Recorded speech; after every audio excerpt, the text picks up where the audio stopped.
yet to yet another session of Moonrise. Well, again, we're just going to get right into it. Somebody want to tell me what happened last time we were together? Two important people. We'll take a crack at it. So we finally got through the one day, the hell day, and we got to take a long rest. Nikolai, Idolice, and Gwen all took a shot at...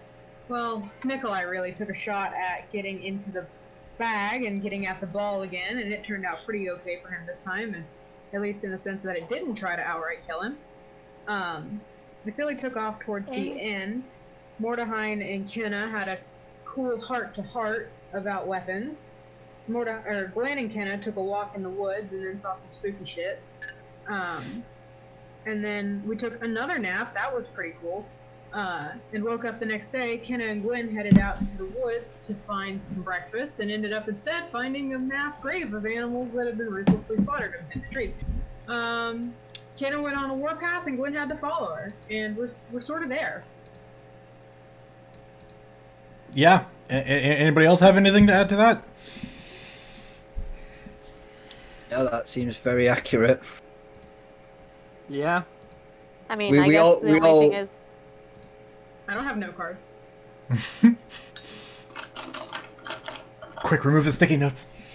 Specifying that the spooky shit included these firefly-like beings and a very dark animal-like creature called the Cremator.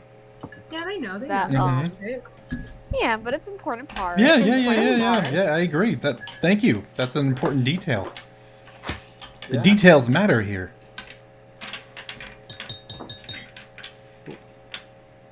Okay. Kenna was able to interact with it. Yes. All right. I was able to speak to them. Mm-hmm. Yes. Mm-hmm. Knowing certain languages. No one else knows. That no one else knows. Maybe someday. I mean, not I cursed today. one of them, but I don't have it. All right. Well, I mean, I guess if that's it, we're just gonna kind of walk headlong into what Kenna is doing. Oh boy. Because Kenna So we is gotta in. go first. Yeah. We're picking right back up where we left off. Okay. Because Kenna is staring down a imposing half panther, half human creature in the form of an elk, right? Is that what I recall correctly? Yep. Elk. Still taller than him, but not that much now. I think was it Music was asking yesterday, but can we be on the map so we can actually see what's happening? Yes. Is there That's a map for fair that? point. Granted, there's Is global... there a map? Yeah, there is a map. Did I not move? I moved. Let me Oh. move again. Well, I checked it was unfortunate. Hopefully it's not important because I can't access map. That's okay. Well, it'll matter depending upon what happens. We'll pantomime it to you. But tell we'll you what's happened. we'll guide you through it as necessary. If someone wants to send some screen caps, then, you know, just have an idea. Somebody's staring down. So how far away? So I came barreling in and Yep. tried to trample him. Yep. I just tried to knock him prone, try to hit him. Mm-hmm. I missed. He dodged out, but got a swipe off on me, and This so is now correct. we're standing off with a face off.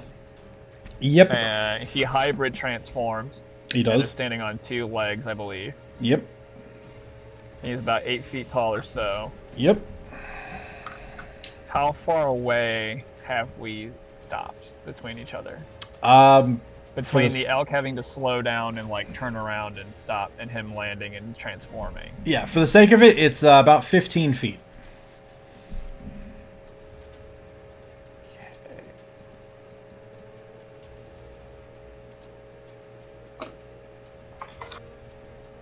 And he spoke to me, and I don't remember what it was. I'm sorry.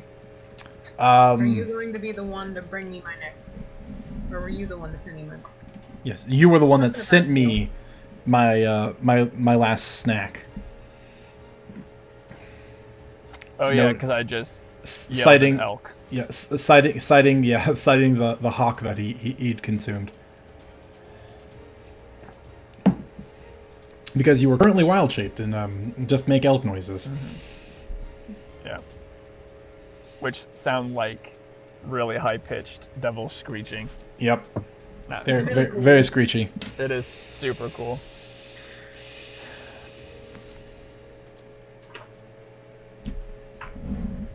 Any other information you need to gather for yourself, Kenna?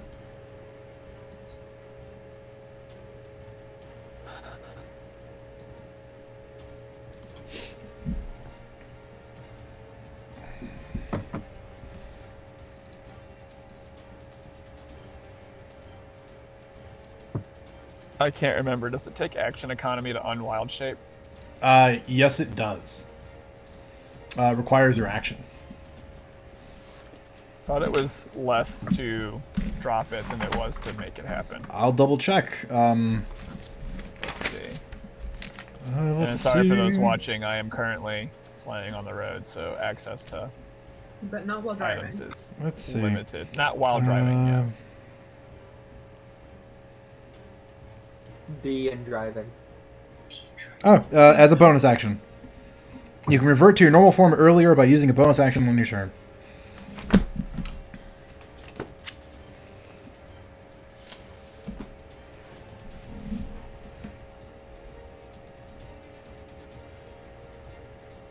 Okay. Also, I'm not sure if it's important, but I think it says that if you wild shape the wildfire, you automatically revert because you can only have one, right? I don't know about that. I know you can only have one or another. It's the wildfire spirit goes away if I use wild shape.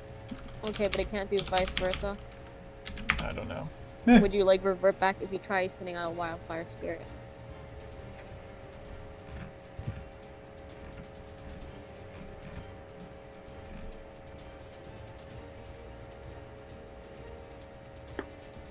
Will be. Looking at wildfire. I actually don't see any rule about that. Yeah, it just says wildfire spirit goes away when reduced to 0 or until you use your wild ship again. It feels like it's one or the other, but it doesn't say the other way. It seems like Yeah, as it's written. And it sounds like I could summon my wildfire spirit while in elk form as it's written. That is, yes, I am agreeing. That's what that sounds like. yep, but you can't do it the other way. No. You can't. Okay. Maybe they'll reached. clarify on the 17th. I will. Oh, this is actually really weird not being able to listen to background music.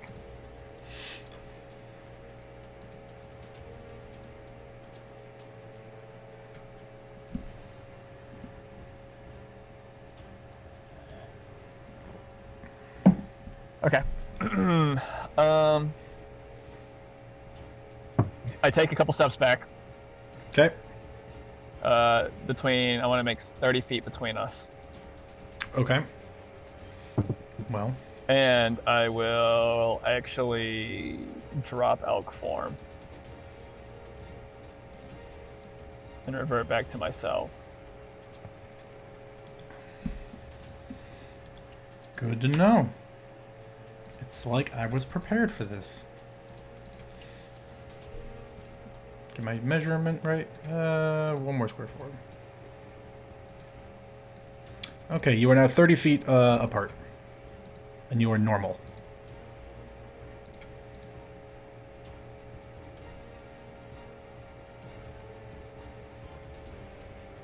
And I'll respond. Did his reaction change at all? Nope. Defensive posture, claws out, hunched low to the ground, ready to fight.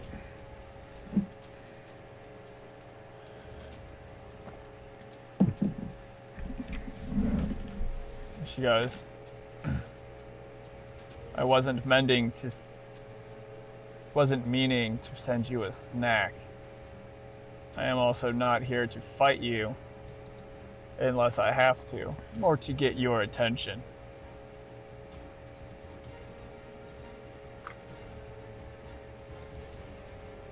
And kind of like standing straight posture, wide shoulders, and holding firebrand. Mm-hmm.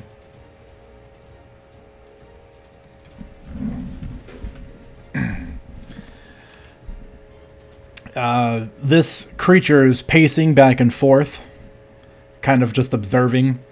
And then kind of you hear just this low guttural growl. Then speak your piece, lest you waste both of our time.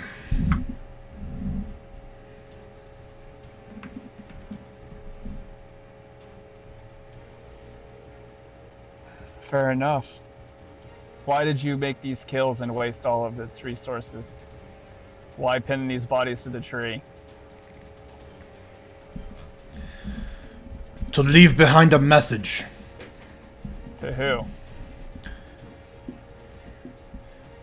To the pup.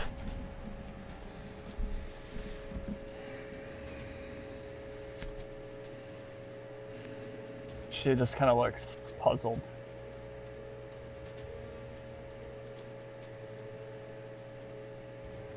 Is there another one of your kind in this forest? Because I do know what you are, to some extent.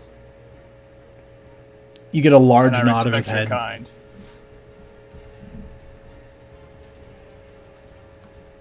She kind of like looks around. Is he pacing around her or just back and forth? Just back and forth. He's respecting the distance you've created, and he's just sort of pacing back and forth. Stalking back and forth, if you would.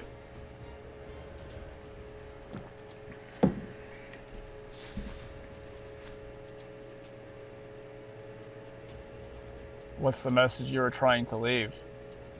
Because from my eyes, and she removes her mask, which doesn't reveal anything specific at the moment,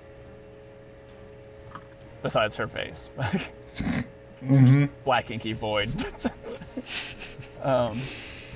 She removes her mask.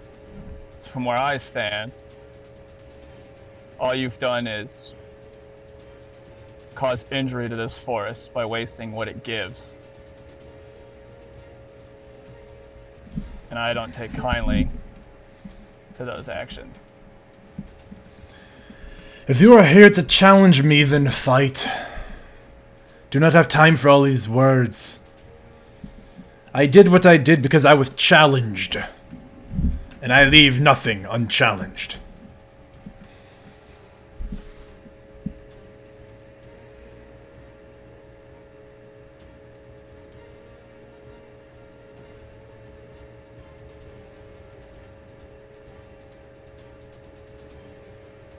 What was your challenge? I would prefer not to fight you. I know what you're weak to, and I know what you're strong to. I respect your kind. It is very rare. But as keeper of a Tuanathon, I've made this range mine. And I'm here to protect this forest. And its creatures. Including you, if you stay here and live here. So I'd like this challenge to be finished. And for you to make amends to this forest, so I can continue on worrying about what the humans are destroying.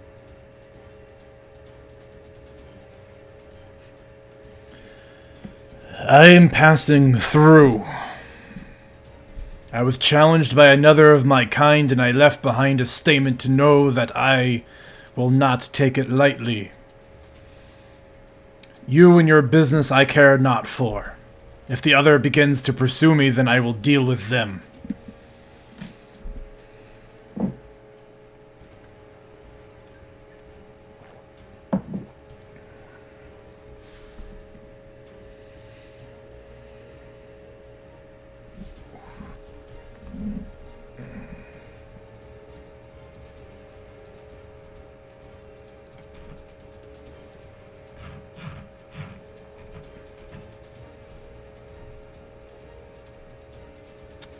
Dyer, would Kenna be able to put together the fact that a specific Gwen tried to stop me?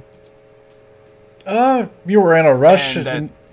And that this creature is talking about somebody following him. I mean, that might be a bit of a reach. You can give me an insight check, just in general, and we'll see what Kenna can put together. I do want to add that she did warn us before that there was a panther-like creature, specifically.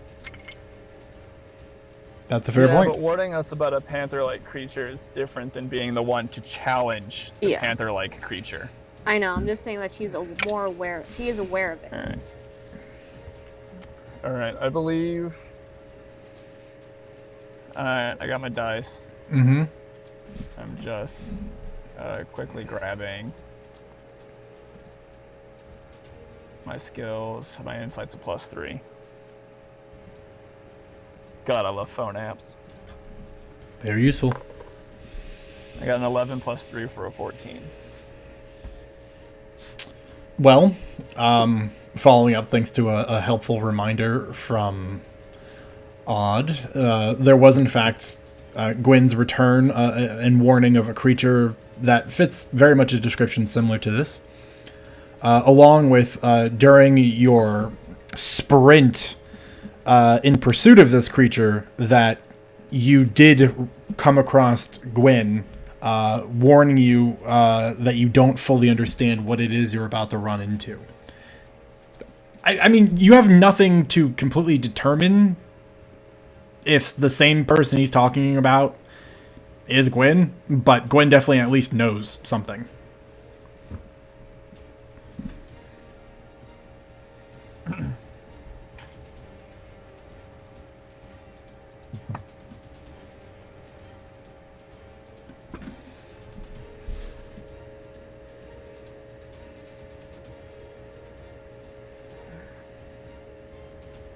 Kenna just kind of like looks off to this distance.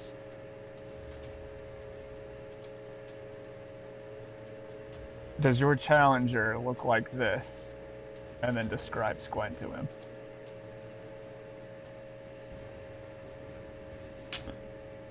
Slow nod. He never saw my face. Oh right, you were hunting transformed, weren't you? Yeah.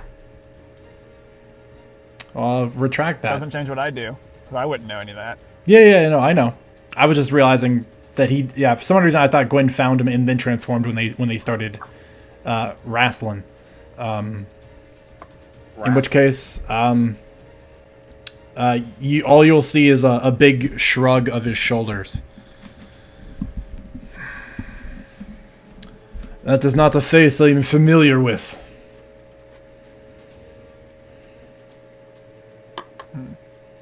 Nope, Kenna doesn't know that Gwen is. So for now, that puts to rest the suspicion for a moment.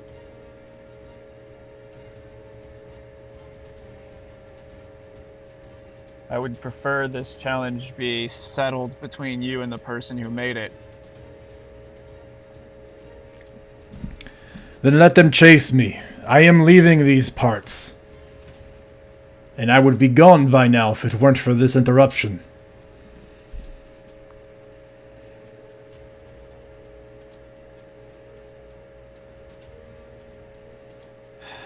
She takes a deep sigh. Always cleaning up people's messes.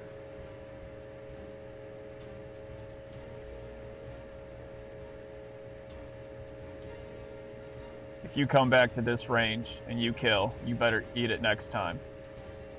Or then I will have an issue with you. But for now, I will make amends on your behalf. So flee.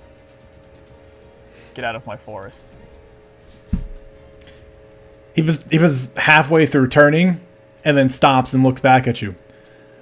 Let me make one thing clear. I am not fleeing. I am leaving on my own accord. You do not scare me, nor do your threats, nor does the other one that has challenged me in these woods. Now I am not afraid of you. You may not be fleeing, but do not return.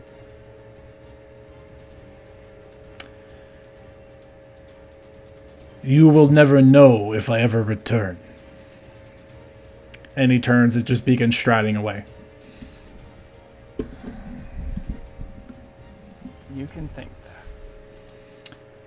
And after a couple of steps, he shapeshifts back into a full panther and begins darting his way through the trees.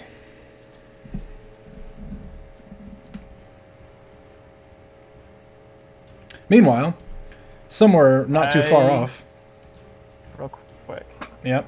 As he darts away, I will walk over to where he is, or it was, kneel down, both in hybrid and full panther, and closely inspect the size, impact, and shape of his paw prints. Fair enough. Trying to remember them for a later date. Mm-hmm. Alright. Make me a... Again, we're gonna get weird. My D20 just fell into the cracks of my car. Oh, that's Oh, the no. wrong place for that to be. Gone. Oh, I got it. Alright, what's up? Okay, good. Hold on, So we're getting weird. Survival intelligence. Okay. Let's see how well it sticks. I rolled the natural 19. I don't know what my mod is. I can check real quick. I have proficiency in survival, and I think So- my intelligence is a +2. So +4. At least over, I think probably, yeah, 23 then. Yep. Kenna will probably remember this.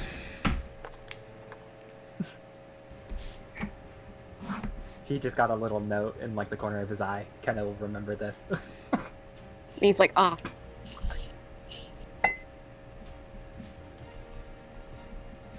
It's All right, E. now you can cut scene. Kenna's going to, I mean, you can just pause that scene right there. I might have something else as I think about it real quick, but Yeah, you yeah. can go to the other. Gather your thoughts. As Kenna kneels down, fingers brushing into the dirt of these unusual paw prints of this panther creature, we cut away to another form sprinting through the woods at breakneck speeds, trying to pursue and find this confrontation that has now come to a close. Gwen, you are catching up swiftly. So much so that you can smell the scents of both creatures pretty vividly in the air. Coming to a slow, you're about 100 feet or so away, where you can clearly see the large form of Kenna kneeling down, inspecting something. You're not entirely sure what. There's no obvious sign of the other lichen. But the tracks are fresh and the scent is fresh. The scent's pretty fresh. The tracks have been disparate at best, due to the creature's innate ability to be very good about hiding his tracks. But this is where they led you to, and you're definitely certain that it was around something happened in this area. You don't think, since Kenna didn't stop for you definitely didn't think Kenna was going to stop until Kenna found what Kenna wanted.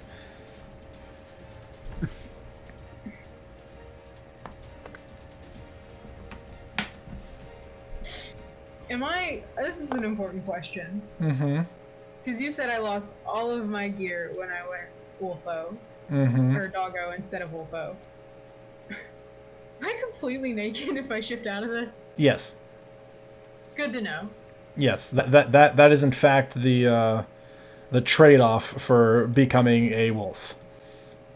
That everything that is not created to suit that form just kind of falls away. And the reason why, it's a bit of a stereotype that in almost everything, lichens typically are naked. It's not just because sex sells, it's because it's also generally part of the mythos. I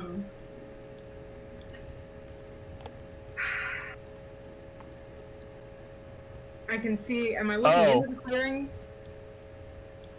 Does Gwen see me? Yes. Gwen just saw me without my mask. Gwen's at your back, so technically hasn't seen anything. Okay. And 100 feet away. And 100 feet I away. thought okay. for the sake of it. Like, am I on a ridge? Can I see very clearly into this clearing, or can I just see Kenna sort of moving behind some brush?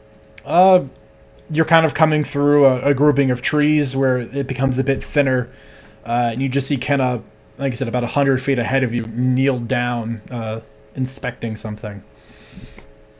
I'm gonna quietly make my way to the edge of the clearing. Stealth check. Get a closer look at what he's doing.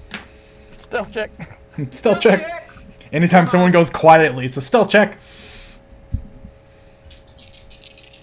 I need my just a passive second. I have to perception. do my preliminary rolls to see who goes first. I have 3 dice on my desk. It's you. Don't fuck me. Why are you like this? Anyway. Nice. 8. I really. Yes, it's below my passive. Yes, it is. So as Gwen gets a wee bit closer, the atypical Kenna, you're observing these prints, memorizing them, dedicating them to memory when you hear a branch snap behind you. We'll swirl around with Firebrand ready, thinking that he returned. About how far away am I from the clearing? You're 50 feet away now.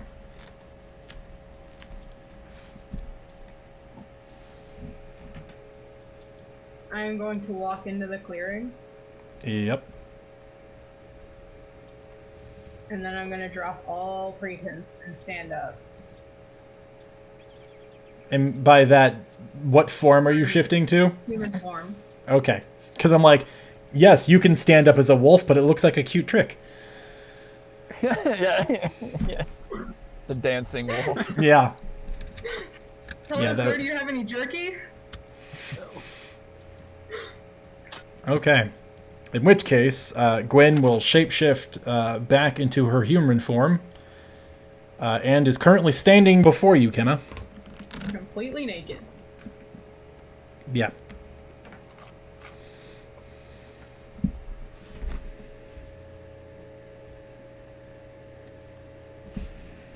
Looks like you found something. She like lowers Firebrand to just where like she's putting like her hand is on the head and the staff like it's just in the dirt. Just standing up. Found someone. And now I know who challenged it.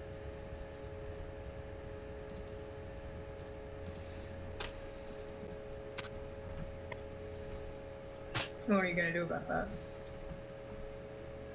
Your challenge? Not Nothing. me. Well,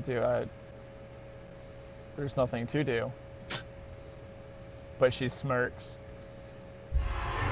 And she has no mask on. It's in her other hand. Gwen's buck ass naked. But that means you're making amends for these wasted kills on the trees. Which means you answer to this forest.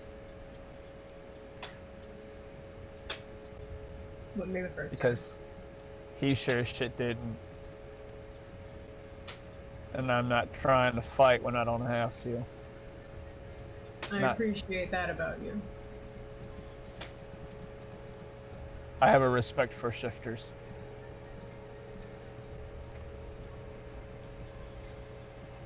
Didn't really catch on to one. Didn't really catch to the fact that you were one. But I learned about their kind in different forms throughout my teachings. Resistance to a lot, hardy, weak to the moon, specifically moonfire. Try to keep this little tidbit to myself if I can. I hope That's you fair. respond in kind. I've got no problem to out you. Most Say again? people. She goes, I have no problem keeping it between us. Most people don't take kindly to shifters, of whatever nature it is. Rather curse or magic, but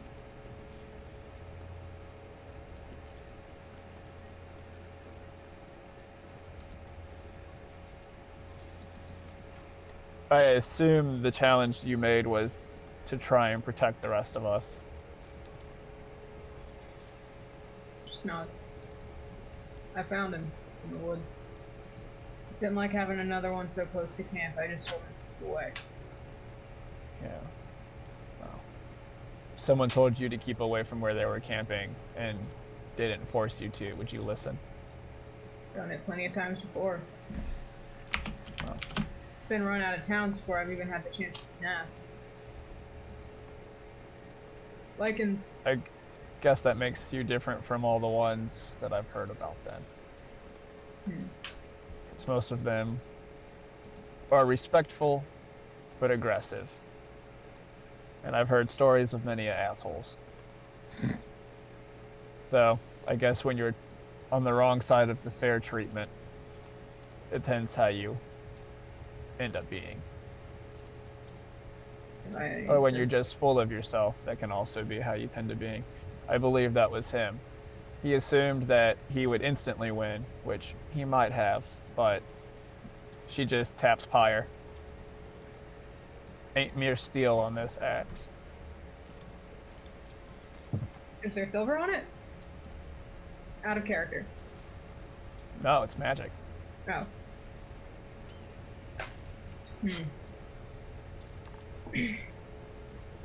No, I'm quite aware of that by now. And I have faith in you, but when it comes to my kind, I try to keep them separate. Yeah.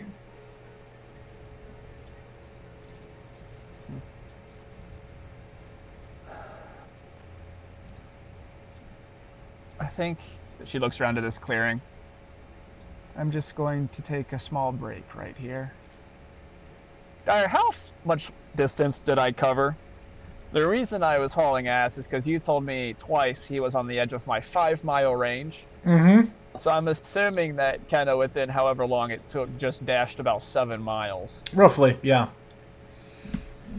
So I'm tired. Yeah. A little bit.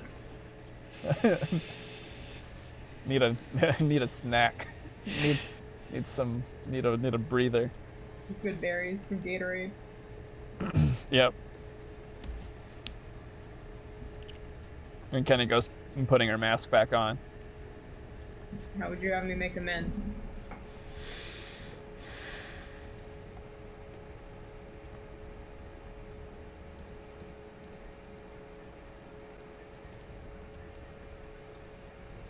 All of the bodies have to come off the trees, and whatever hasn't began to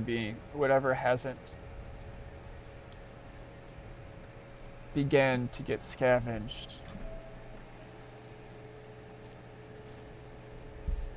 We will have to do what we can with, either burying, eating, or using in some form or fashion. But there will be no waste. Understood.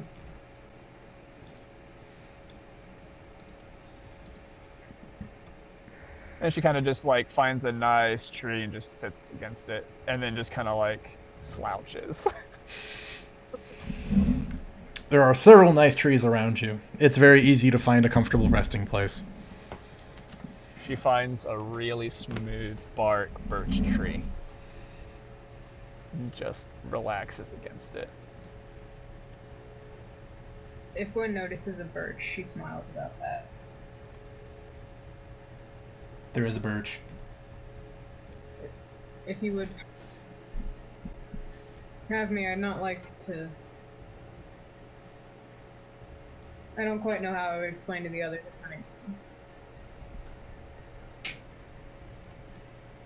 Explain to the others what? Sorry. Out of character, you cut out. Yeah. I don't know how I would explain to the others returning. It's the last 2 words that I can't hearing. Returning, she doesn't know how she would explain to the others that she would be returning alone. Alone, that's what, okay. Yeah. Every time you kept talking, the volume would just drop. It's the last bit. Discord doesn't want me to speak. Let Owl speak. Well,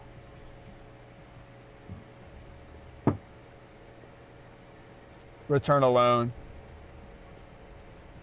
Tell them that I found something that I liked and wanted to sit here with it. And then I will follow behind you.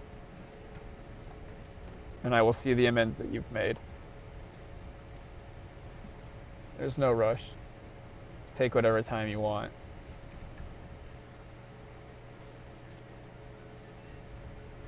Just nods. And Oh, but while you're headed back, she grabs a little pouch. It's part of her herbalism kit. And this is some of the food that I gathered. I know Dyer said I gathered a pretty decent amount, so I'm assuming what I'm handing you is,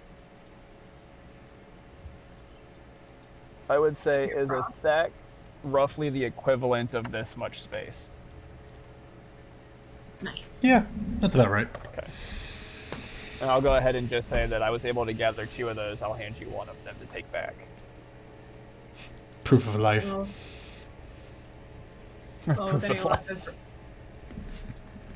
I swear I didn't kill her.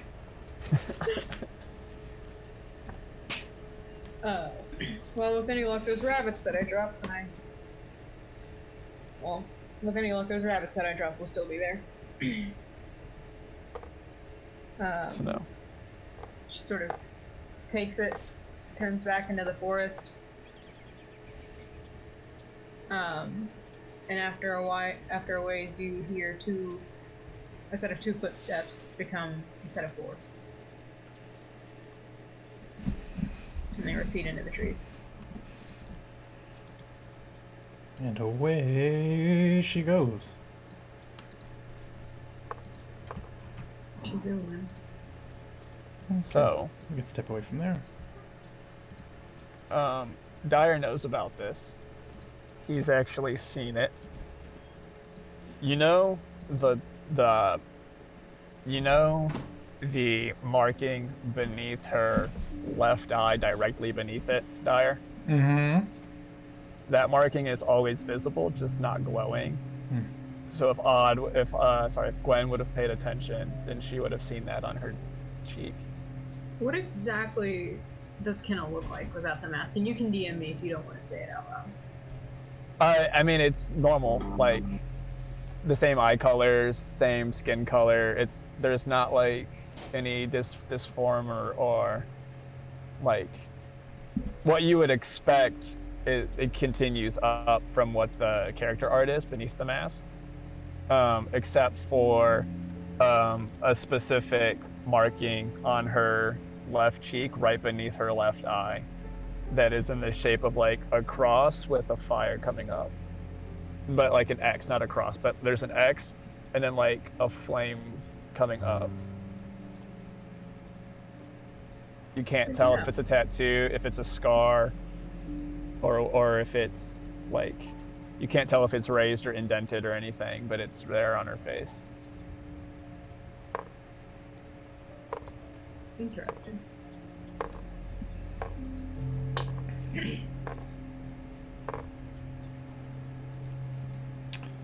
Okay. Gwen, you head back towards where you were foraging earlier. In a little bit of time, discover your sloughed off equipment. Does it look like anything's come around and sort of messed in it? I don't know. Roll D100. Oh, That raccoon! raccoon! That raccoon! Raccoon! Did he get to him? Did he get to him? Not again. Not again. Go on higher The level. haunting of the fat raccoon. I'm not telling you. That's no fun. Actually, this time it was a possum that stole your rabbit. Okay. Oh, Dan? the fat possum. 16. 16. Yeah. It actually does look like something has rummaged through one of your packs. Because you have some things that are... Everything was in a very tight-knit group. And then it looks like one of your pouches was just flipped open, and then you have a bunch of things that are slowly trailed away from your equipment. What was it? That is a great question. Let me go peek into your inventory real quick. Herbalism kit. Herbalism. Hi, possum. The rest of my Hi, weed. possum. Rations. You just got You just got that stuff too. You just got possummed. Can A I water tell what skin, kind of a water skin seam has been like chewed at to get fresh water. fucking got into that wine skin? That's what it Yeah. did. Yeah, the wine. Yeah, the sugary wine. Actually, your alchemist kit. Ooh. Oh. Okay, he took ingredients, right? He took ingredients, not tools, right? You're missing a couple of vials. Oh no! Vials of poison? Or just vials, empty glass vials. Actually, so you had a couple of vials of poison. One of them is missing. Along with a couple of miscellaneous ingredients. Either that possum's gonna assassinate someone. You It's got growing. possum. Can I tell what kind of tracks they are? Survival check. Oh god, you're gonna hunt a possum now? No, I'm just... Actually, it's two sets of tracks. It's one that's a raccoon, and one that's a possum. They're starting to work Oh together. no. They're dating. They're dating. 12. I rolled a 7. What was the total? 12. 12. 12. 12. Yeah, you can in fact find a small set of tracks that sort of you can see them have it walked over to your equipment, and then kind of moved its way through. It looks a lot like they look a lot like raccoon tracks. About how long ago? That you can't tell, but it has to be pretty recent. You haven't been gone terribly long. There's still snow all over the ground, isn't there? Yep. Can I see what direction it went in? East. No, I have better things to do than to go hunting for a raccoon. Are you sure? Yes! Because otherwise Ken is gonna kick my ass. I don't know. Now you might have to make amends for poisoning a raccoon. I didn't poison anything. The That's raccoon got it. He couldn't have. It's his fault. These are the amends. The forest demands. The forest demands, and Gwen abides. Now I gather all my shit back up, get rekitted, become no longer naked in the middle of a fucking freezing alpine Yeah, forest. it is pretty cold, but you're well acclimated to this kind of weather, so you know it could have been worse. Yeah. And then I'm going to. Are the rabbits still there that I'd gathered? Yes, untouched. How many? Geez, you had a number last week, and I don't remember what it is. I think you had 3. No, I rolled a d6 and it was like 5. Okay, then 5. I have a stroke of memory. I take the rabbits and the herbs that Kenna handed to me, and I mourn the loss of my vials. And I am going to return to the group. Oh. Inventory. Mm-hmm. And how long has it been since I left? I mean, since you left, you guys were out for a bit foraging first before it all like went down. It's probably been about 2 hours in total. She steps back in and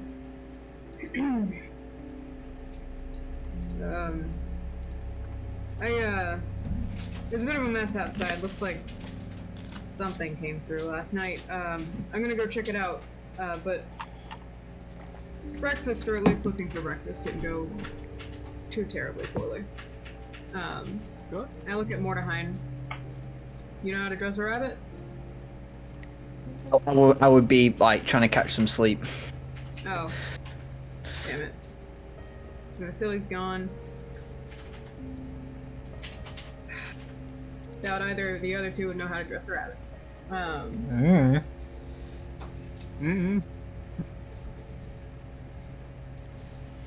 Either of you two know how to dress a rabbit? What kind of check would that be? If you know if your character knows how to dress a rabbit, or to try to dress a rabbit. No, to see if Nikolai would know how to dress a rabbit. Just Something tells me I think Nikolai he would would not know. know how to dress a rabbit. Yeah. Yeah, I I'm don't leaning know. in the direction of he wouldn't know. Yeah. that one It always random just kind of survival nods. book. Yeah, I mean, Nods maybe no. read about it. Sure. Ever done it? Probably not. Probably not. I know. No, Mordahein's definitely probably not. the one who can dress a rabbit. I'd agree with that. Sleepy boy. Sleepy boy. He's I mean, what catches- time is it? Gwen. I mean, what time is it? Because that Ten- might be crucial. It's 10 It's a.m. like, It's 10 a.m. It's 10 a.m. I went to bed roughly when Gwen set off out into the morning, Yep. like So- very early morning. So it's been about 2 I- hours. I mean, Sleepy boy. he'll be like asleep, but you're probably guessing like he's like it's light. It's not like very deep. No? Do you want Does to wake Gwen up not know Mordecai? how to cook rabbit? she absolutely does. She did it yesterday, but she's Oh, trying okay. to get outside to go do what Ken asked her to. She'll just sort of shake her head and grab. I guess she's got a knife. Let's just go back and sit outside on the sort of rubble where the door or the wall caved in, and work on dressing these rabbits and skinning them. And then would give the others a set of instructions and then set them about, like, all right, so you just gotta put the herbs on the rabbit and then put it on the fire and turn it and make sure it doesn't burn. She hopes they know how to cook. Mm.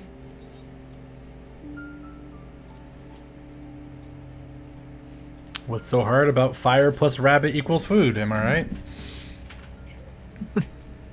As a college student who's recently learned how to cook, a lot. Oh, I know. No, but she's gonna try to do most of the heavy lifting and just ask them to like watch it while it hits the fire, and then she's gonna step outside Okay. to work on Yeah. everything out there. And Gwen, you're a bit of a trained survivalist, so I'm not gonna ask you to make any checks for properly handling the hares you've caught. It's going to take you a couple of minutes before you can happily get up and leave after having worked through all of them. But then you're going to make your way back out into the forest to deal with the carcasses that have been left behind. Yes, sir. Okay. While you go to do that, Nikolai, Edelweiss, anything in particular you guys are doing here? Besides preparing breakfast? Small talk. Okay. That's all I need to know. In which case, as everyone's kind of taking a brief lull in what's going on, Gwen making her way back out into the woods to, as Kenna has put it, make amends to the forest. Nikolai and Edelweiss making polite conversation as they, stuff some herbs into some hares and prepare breakfast. Mordaheim and Portia are comfortably still snoozing away in their corner, albeit, perhaps rolling around a bit, getting ready to finally come to. And Kenna is off somewhere in the woods, leaned up against a tree, catching her breath and allowing her muscles a chance to relax after what was a harrowing sprint through the woods.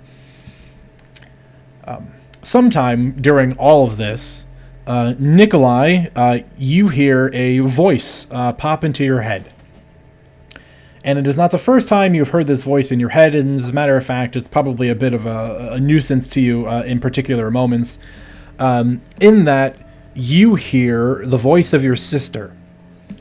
That between you and her, your abilities manifested in different ways. This is one of hers. In that she has the ability for those who she's psychically spoken to in the past to do so over great distances, especially for those she's very familiar with, such as yourself.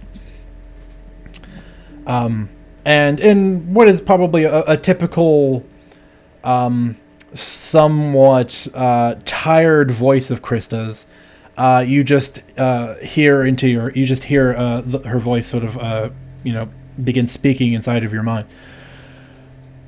Brother, we're still a couple of days away from getting back to the capital, but I've sent word ahead to begin doing research on things.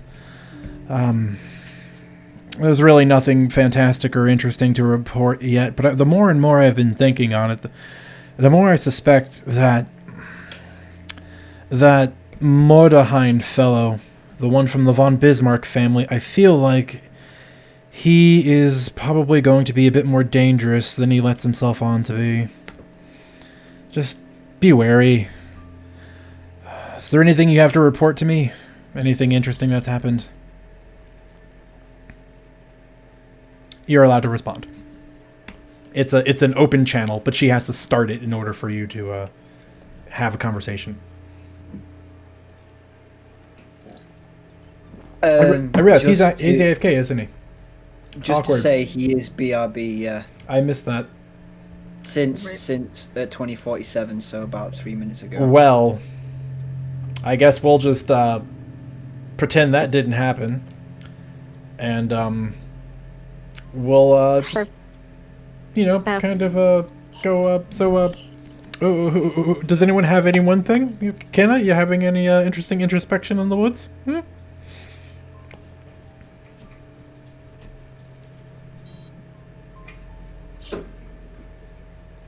Okay, yeah, I was muted. I was talking to my mom. Can you hear me? Yep. Okay, the Discord was yellow for me. So,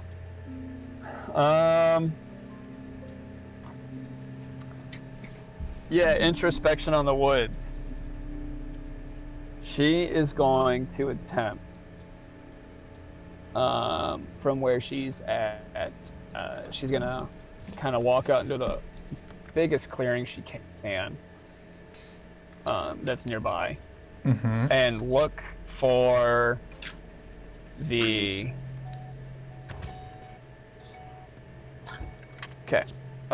and look for the nearest peak.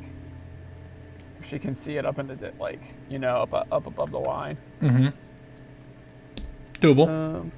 And she is gonna try and see how far away, see if she can tell how far away that is and which peak it is.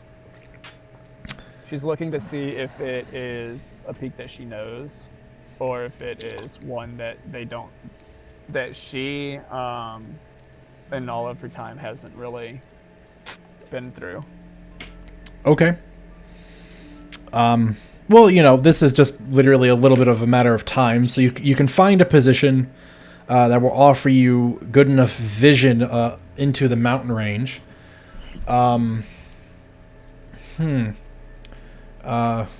You'd think I'd be better prepared for all these weird Kyle things. It's okay. I'll say this to kind of help your decision. Please. One way or the other. The town that we all met in was 2 days south of the camp that burned down. So wherever we are in relation to that town. And the camp that burned down is about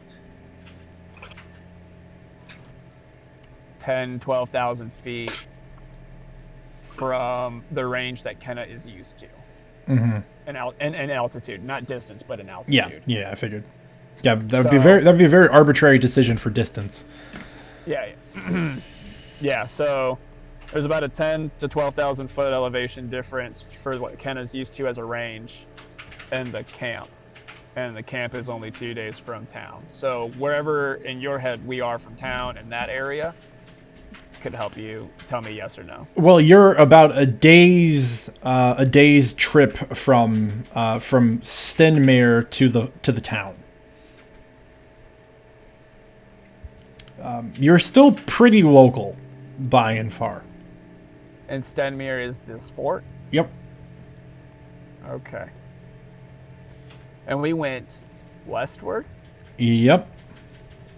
Was it westward or northwestward? Westward. Westward. Okay. Okay. Oof. Really wish I could look at the map right now. Okay. So Crescent Ridge would be up there. Okay, that's all. She's just got cogs turning. Very well. Specifically about this shifter that she encountered. Okay. She's just thinking, I should have asked for his name. Probably wouldn't have given it. They never want to give it, but I should have asked. I had a name. I had a predetermined question to ask for his name and just didn't go with it. So. All right. Well, Kenna is staring off into the distance amidst the peaks and ridges of the Titan's Horn Range. Elsewhere, a Moldahain is stirring awake to the smell of herb-roasted hares. And the boy is back. Oh, dearie me. Oh. Game. Is that rabbit? And she'll talk towards Edelweiss. Yes. Oh, is it ready? I'm famished. Being up all night in the cold. Very puts ice to my bones. And he'll get out of his bed and walk over and sit down. Is it ready? Dire, would I know if it was ready? Well, considering Moldahain's wake-up time is sort of amorphous, we can absolutely say it was just long enough for the hares to be finished. At least the first batch. Into the haunch to tell if it was ready or not. And if it's cooked all the way through, then you're good. So I don't know if we have like any bowls or anything like that or any spoons. There are mess kits Yes. that were in the bag of holding. Cool, But you don't have cool. the bag of holding. No, but I'm assuming you guys have already spent a day here. You've already eaten here once. I'm assuming the dishes are here. Okay, true. Well, in that case, he'll What had grab to- one. He'll grab one. He'll grab a spoon, ladle himself some nice rabbit morning, probably stew or something like that. I'm guessing if that's Yeah, what it's just gonna rabbit. Yeah, it's just roasted. It's roasted rabbit. It's roasted. be. Roasted rabbit, fine. Stick Yep. it on there. Roasted rabbit, And, some hardtack probably. Gonna have a bite at that. While he's eating, is it good first?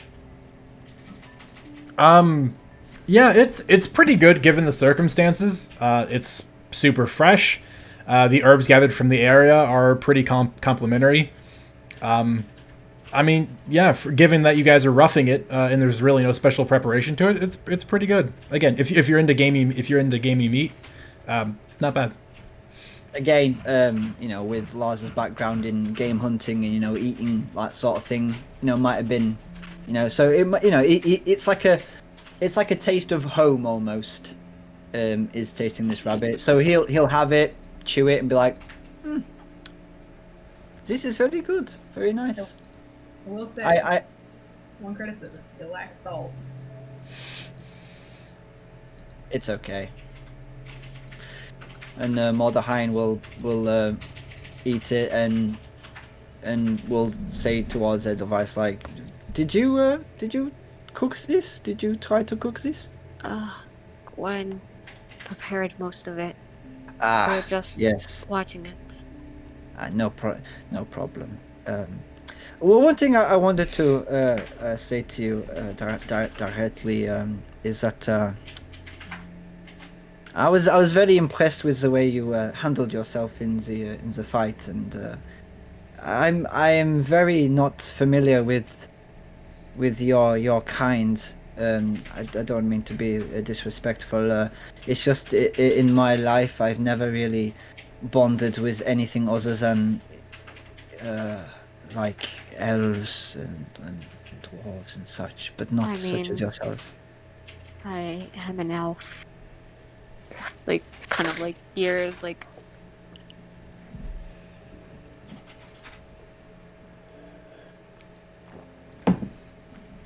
He'll nod and nod and just say, no, just know, you don't need to be afraid of me, and it's hard for me to talk to things that I am not very familiar with.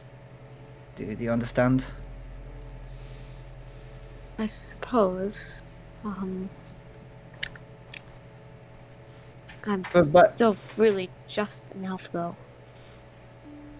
Orbana blood doesn't really. Well, like Edelweiss kind of looks like. Um, like, I can't even trance. Like I'm thinking, and I can't even trance. Well, it is. It is fine. He'll take another bite, and as he's like, his mouth is kind of full. You'd think that as a noble he'll probably learn, but because he's not constrained to being that way because of his life, 5 years until everything happened, he's basically just eating with them with his mouth full now, just saying, you know, I had a I had a my head how do you say, my head butler was an elf, and he was a great man, seen many years, and he taught me a lot of things, so maybe we can pick up there. And he'll carry on eating, and that's pretty much the end of that sort of conversation. He would, unless Edelweiss would want to chime in. They're just gonna kind of.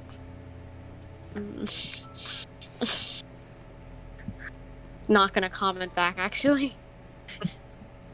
And silence. Awkward silence while eating. Yep. Now that Nikolai is back, let me briefly recount the thing that I said while I thought Nikolai was here, but Nikolai wasn't. Which just prior to this conversation, before Mordaheim was awake, Nikolai, while you were kind of tending to the rabbits over the fire, you would have received a voice you would have heard a voice in your head. Which is not unusual to you, given that it is a familiar voice. It is that of your sister Krista. And the one thing that is most fascinating about where your sort of powers come from is that both your powers and your sister's powers developed very differently. Your sister's, one of her unique gifts is that those she is psychically spoken to, especially those she is familiar with, she can communicate with over great distances. And you just kind of hear her voice echo in your head, and she sounds tired and exhausted. Brother, I'm still quite a ways out from home. Another couple of days. But I've sent word ahead for some research to begin on the less sensitive subject matters. The more I've been thinking about it, given that's all I have time to do while riding back home, I've considered the kind of danger that an individual such as this Mordaheim might present to yourself and our interests in this endeavor. I'm merely warning you that I feel like he is a much more dangerous companion to keep than the others. Just keep an eye on him if you would. Is there anything to report in regards to, anything I could do for some entertainment? Yeah, how is it like, do I have a limit on talking back? Nope. No? She has to initiate the conversation, but once the channel is open, it's free reign. Okay. He'll, I do agree with, I would say apprehension. But after you left, the few days or so, they've been rather interesting for us, at least.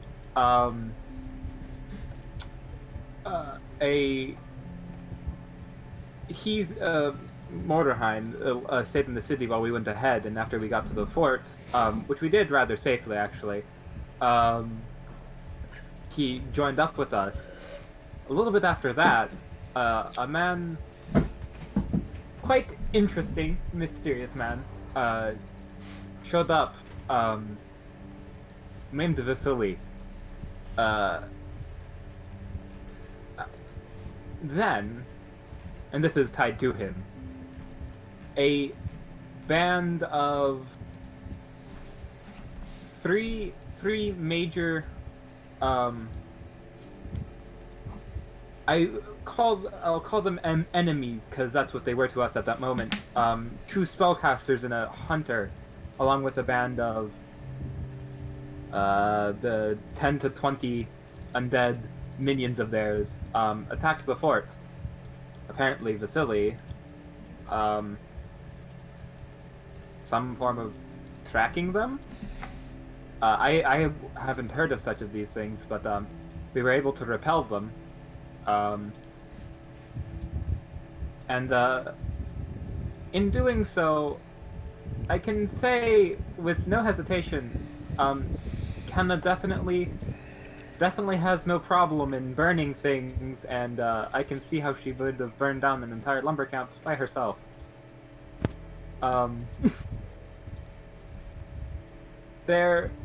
All of these the others are quite combat capable, but they seem to at least not be on side right now.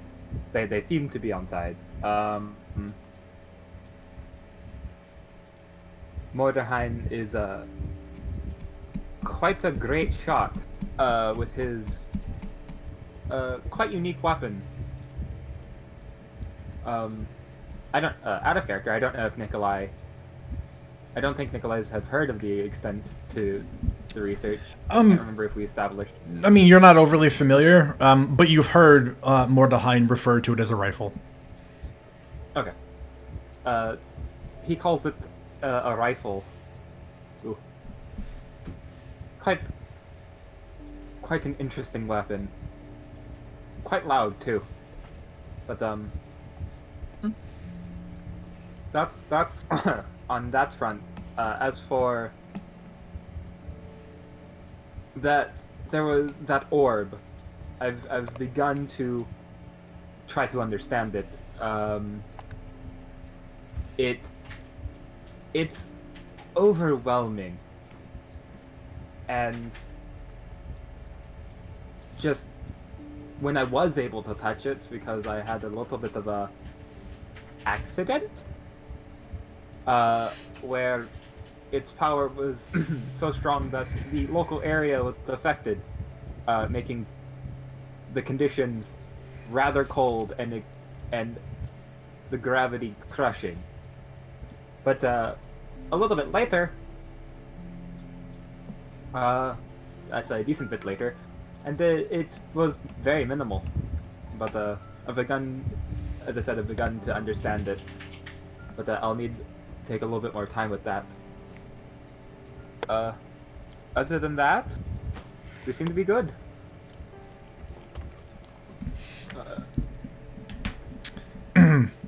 When you heard a mention, when you mentioned a mishap, you heard a chuckle. It was just like a short brief that she tried to contain, but it failed to. Well, don't get yourself killed, brother. It wouldn't make any sense to have traveled all that distance with something like that, only for it to end up killing you. If I might suggest, perhaps consider looking at what time of day it is when you pull it out. Maybe it's affected by sunlight or moonlight. Yes, I don't. From the times that I did pull it out, the times where it was calm seemed to coincide. And when I was able to touch it to start identifying what it was the same time that I did in the town hall. But the time that it wasn't calm was different. Believe that was more towards midnight. Was when it was the dangerous area to pull it out in. Mm-hmm. It Yeah. was in fact late at We'll night. say as much. So I do believe that it is based off of the time of day. And I won't get myself killed, at least not with that. I will try at least. haven't done so yet, so Well, get comfortable. I feel like it's still going to be some time before I have anything of value to report back to you, given how delicate most of the information is. I'll have to start digging up. Don't want to rouse any suspicions of those that might want to stir up trouble. definitely.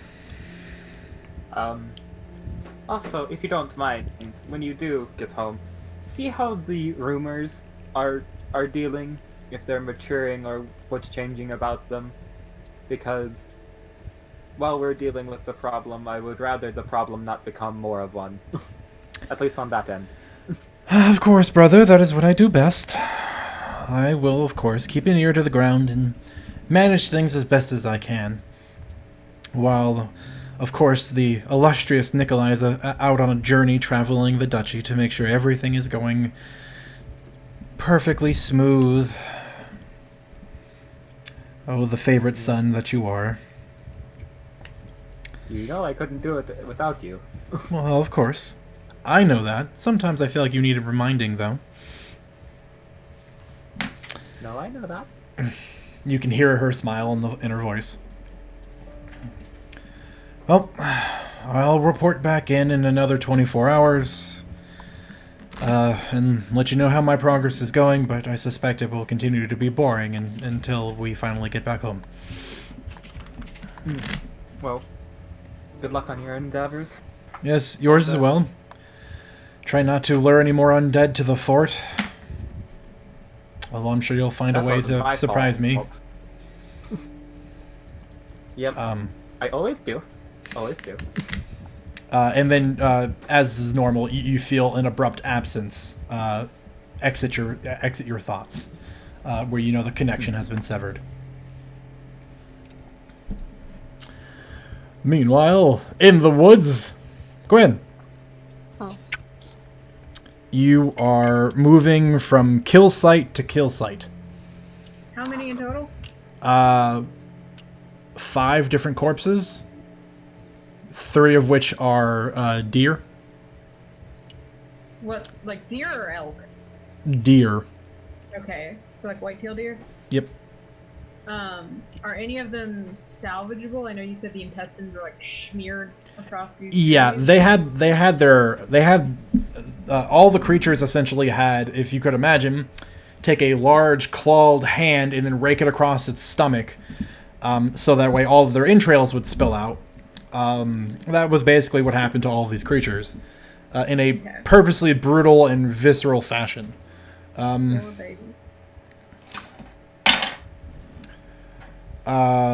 Unfortunately, due to the brutal nature of the attacks, the claws rent quite deeply and tore open numerous organs. And so some of it has, in fact, gotten into places that would make you less inclined to want to participate in eating the meat, at the very least. Some things are salvageable. You could probably still make use of the skin. Most of the bones are still intact. In terms of eating, maybe not the best idea. There is a small brain is it's like a small gopher-like creature, and by small I mean it's not that small. It's Yeah. it's like a 35-40 pound creature. That is probably the most suitable in terms of its remnants for eating, given that it looks like it was more crushed than it was cut. But you could take you'll have to take a lot of time to work your way through all of these things, and you can figure out what is good and what is not. What are you gonna? Are you just gonna take each one down and then dress it, or are you going to like gather them all and bring them back to the fort? I'm gonna take each one down and dress it. Take what I can. What I cannot, I'm going to leave for now. I'll take the skins from the deer. You said there are 3 deer. There's 1 gopher critter that we can eat. What was the other critter? That's a great question. I still don't know off the top of my head. I knew last week. This week, though, I have no idea. Sure, let's go with a rabbit. 40-pound rabbit, boys. You hear it here. Dire rabbit. Dire rabbit. Dire rabbit. No, that's No. that's an animal. It's a rabbit. It was still a big rabbit, like a solid like 20-pound rabbit. Chunky boy. But it looks like it was just crushed to death. It's the one from Monty Python. Like it was trying to scurry away. The creature snuck up on it and just with like one big foot just planted it flat into the ground. And so it's pretty gruesome in terms of its remnants. I'm gonna take bones from the deer, like knuckles. Maybe make a broth, set up a stew for later. Yeah, I mean, off the top of my head, I can think of like long-term projects that you could do with like the sinews and like the gelatin that you could get out of the bones. But I'm just gonna ask if I can just roll to see, like, get as much salvageable. Yep. For the short term as possible. Absolutely. And then the rest, I'm gonna report back to camp with the skin. Probably the heads, because we don't have any alum, so you're gonna have to use the brains. The heads were untouched, at least on the deer, completely whole, untouched. Okay. Well, you need the brains to hand, so I'll probably gather those as well. All right. Here, we'll keep this simple. Just roll me 5 survival checks, a check for each creature. Okay. I need another d20. And we'll see what's salvageable. How many listeners, viewers, not listeners, this isn't a podcast, are like Could be. familiar with survivalism and whatnot? And how many of them are actually all of them? Who knows? There's another purple guys. See, what's their audio? Is it you, Hargy? Or you got What? some wind. Yeah, since you got some wind cutting It's through. on. Okay, you. Oh. 17? All right, pretty good. Is that better? Yes. Yeah, that's 18? Okay. It's so hard, you guys. 15. Okay. I need a dice tray. You do. Natural 17 plus 5, 13. Pardon me? Wait, plus natural 5. 17 plus 5. Natural 7 or 17? 17. 17. Okay, 22. 13. It's 13. I can do math. And then the last one's a natural 20 plus 5. Okay. So 25. All right. Perhaps to a less experienced hunter and outdoorsman, a lot of these things would have gone to waste. But with a decent amount of time, and by a decent amount of time I mean several hours, patience and know-how, you can manage to salvage a great deal from these creatures that were left behind. But yes, this is a bit of a long-term project at this juncture for Gwen to really make use of everything here. Yeah. The good news is you'll be capable of salvaging a decent amount of meat, despite previous assertions that it was unlikely. That will probably be able to feed the party for 2, maybe 3 days. Good to know. About what all is left of the carcasses afterwards? Is it a lot of like hard to reach muscle and bone, basically? More or less. Yeah. Okay. The guts. And how far from camp are we? Given that this is on your perimeter, it's about 40 minutes. Out, like on the way out? Yeah, so if you walk westernly from where you're at, it'll take you 40 minutes to get back to the fort. Okay. And then, that's at a casual walking pace. And they're pretty spread out from each other? Maybe 5-10 minutes apart. Would I get the sense that it would be safe to leave these here for the wildlife to scavenge, or would I want to move them? I mean, you think there is wildlife out here that would scavenge, absolutely. You're not entirely sure if that would be satisfying enough for Kenna.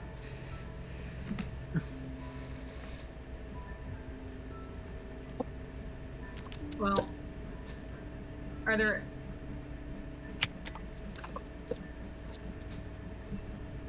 Well, just, in that case, then,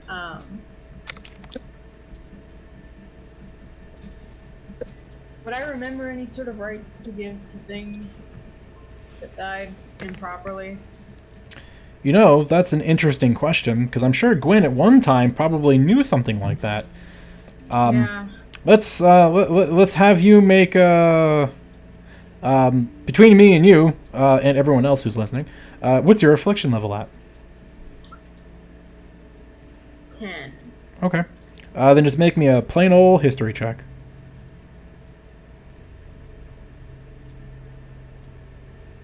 Is it 10? Yes, it's 10. You did me well last time. That's nothing. 1. Or, no. 11. Okay. What's my one for history? I'm like, wow, 1, that's bad.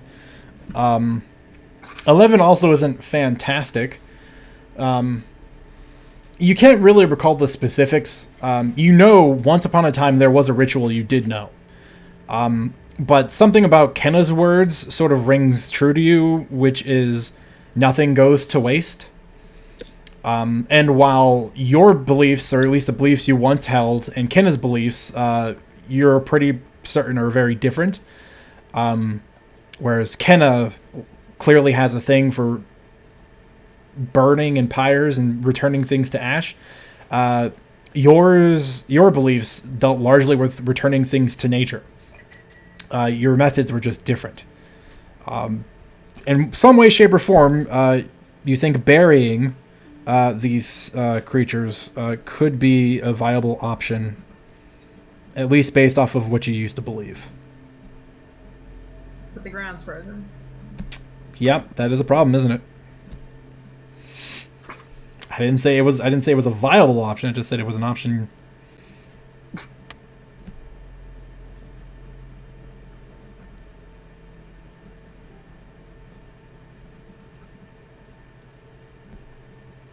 I think for now I'm gonna leave them. Okay. I have taken everything that I can possibly take and use. I know that there are creatures that will come and scavenge. When Kenna comes back around, I'll ask her if she wants to do anything with what is left. Okay. Because, to my knowledge, letting the creatures that need them take them is the best that can be done at this point. Mm-hmm. All right.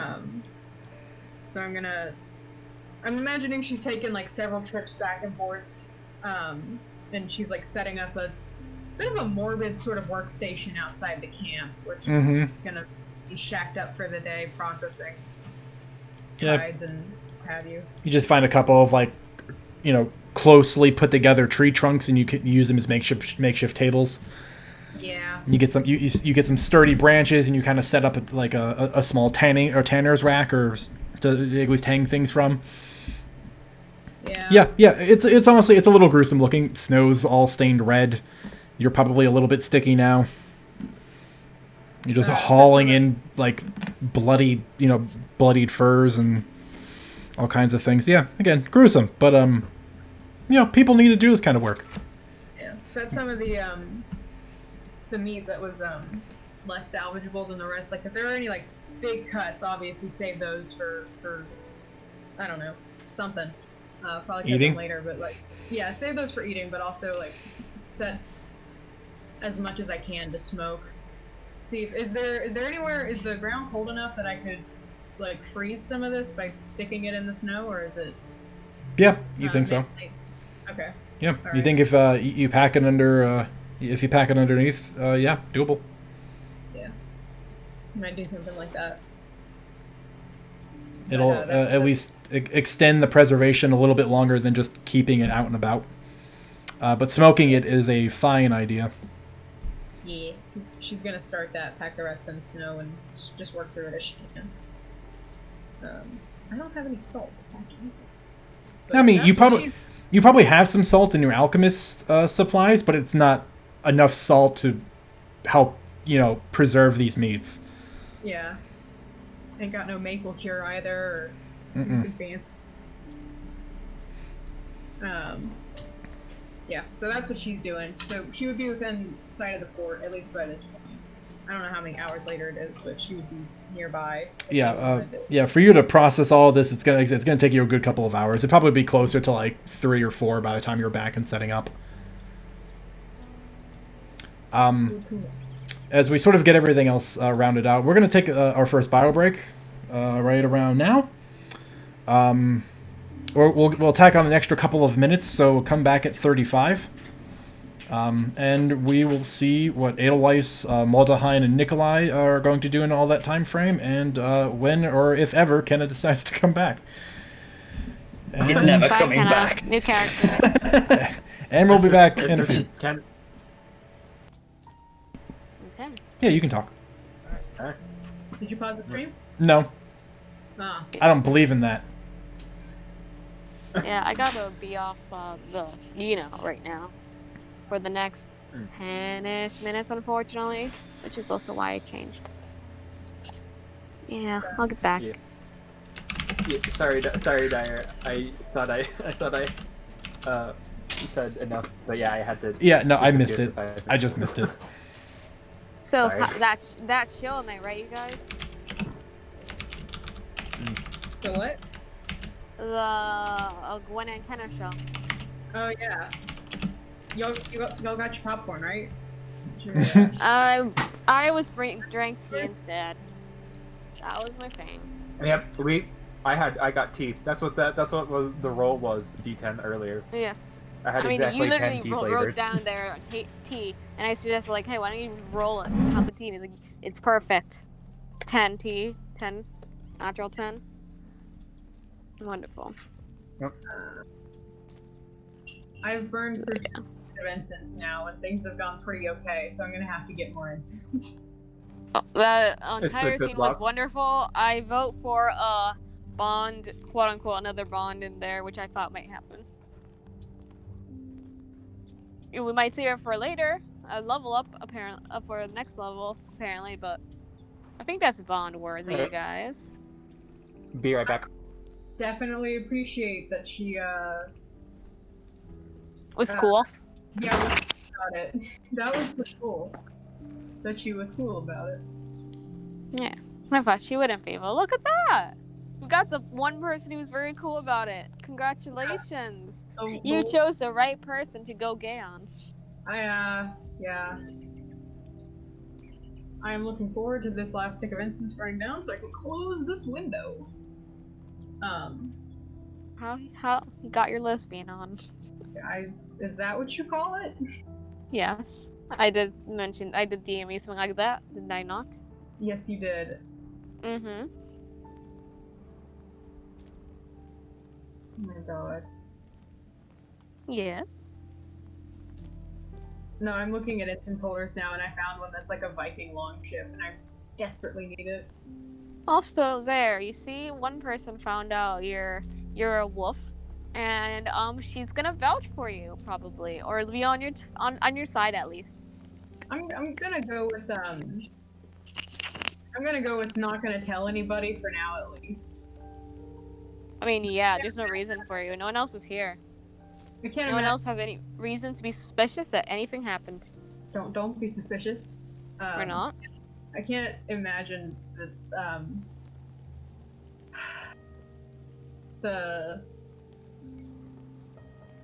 she's super psyched about the all of this being done in response to something I did.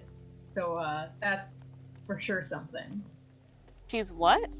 I don't think she's super psyched about all the needless slaughter of innocent animals happening in response to something that I did. Antecedents important. Mm-hmm. But yeah.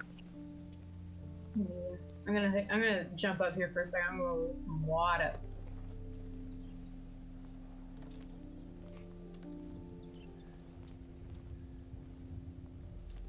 Hello, Ryan. Oh, you're not here. I'm alone now. Big F in the chat for me being utterly alone.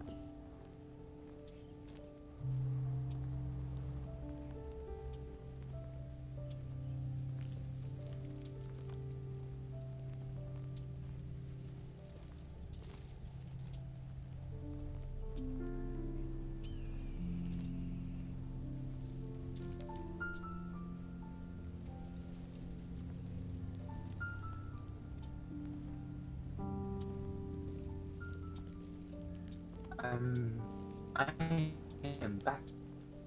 Okay. I'm Yeah. still thinking about that interaction. If Ryan is here.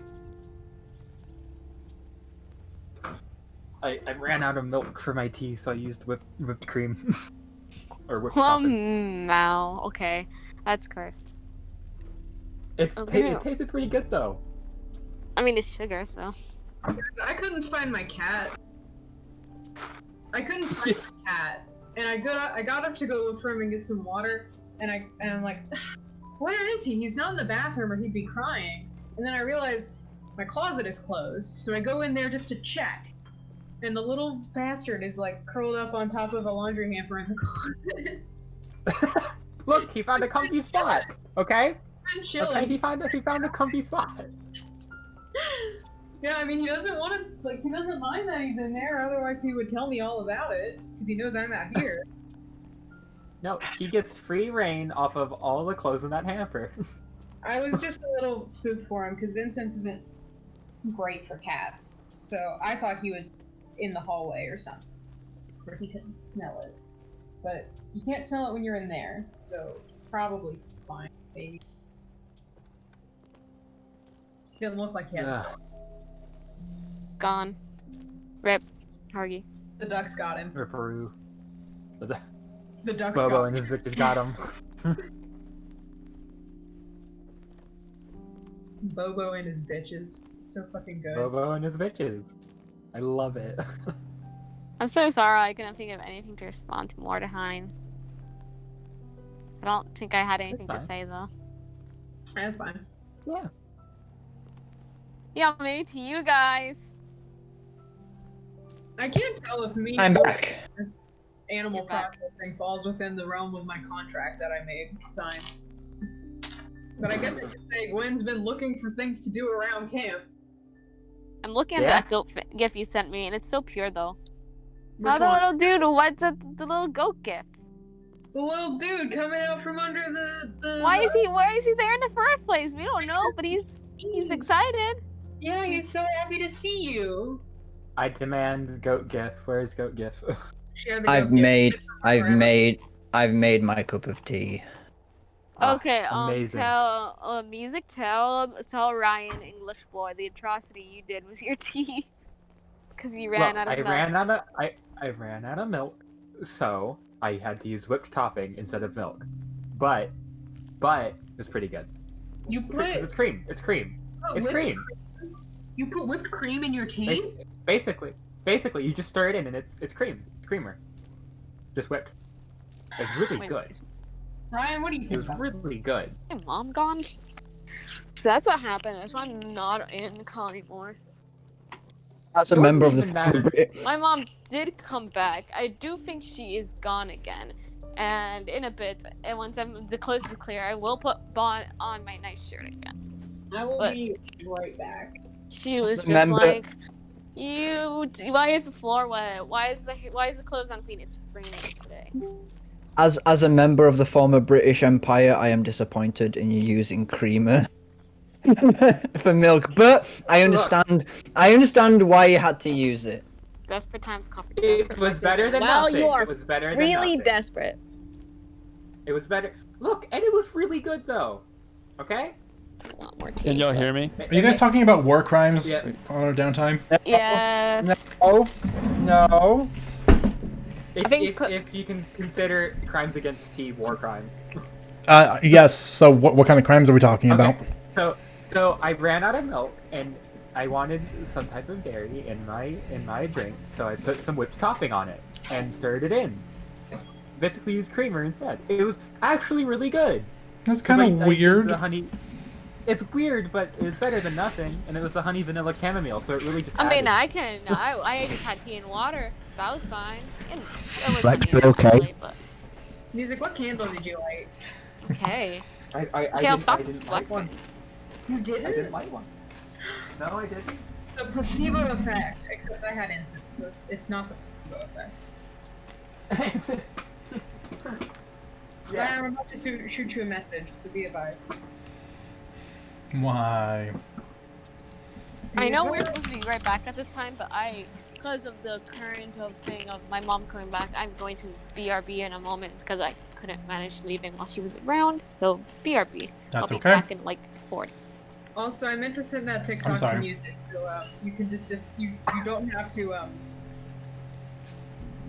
Yeah, real quick. Did Odd just say Odd would be back in 40 minutes? I'm assuming they said 40 seconds, but yes, just leaving off with 40. The assumption is there. 40 what? Hours, days, minutes? Yeah, Anything. I'm a little concerned about that, but If just for the world to see, here's me in a Nessie hoodie from the official Loch Ness Monster gift store. That's really. That's so Real cool. nice. I didn't realize that was an official place. And no, it exists. And on the other side, here's Charlotte with a Morag hat. Aww. That's nice. I want to go to the official Loch Ness Monster gift store. It's really good. It's a really nice place. The castle on it is amazing. If you ever go there, visit the castle. It's amazing. One day.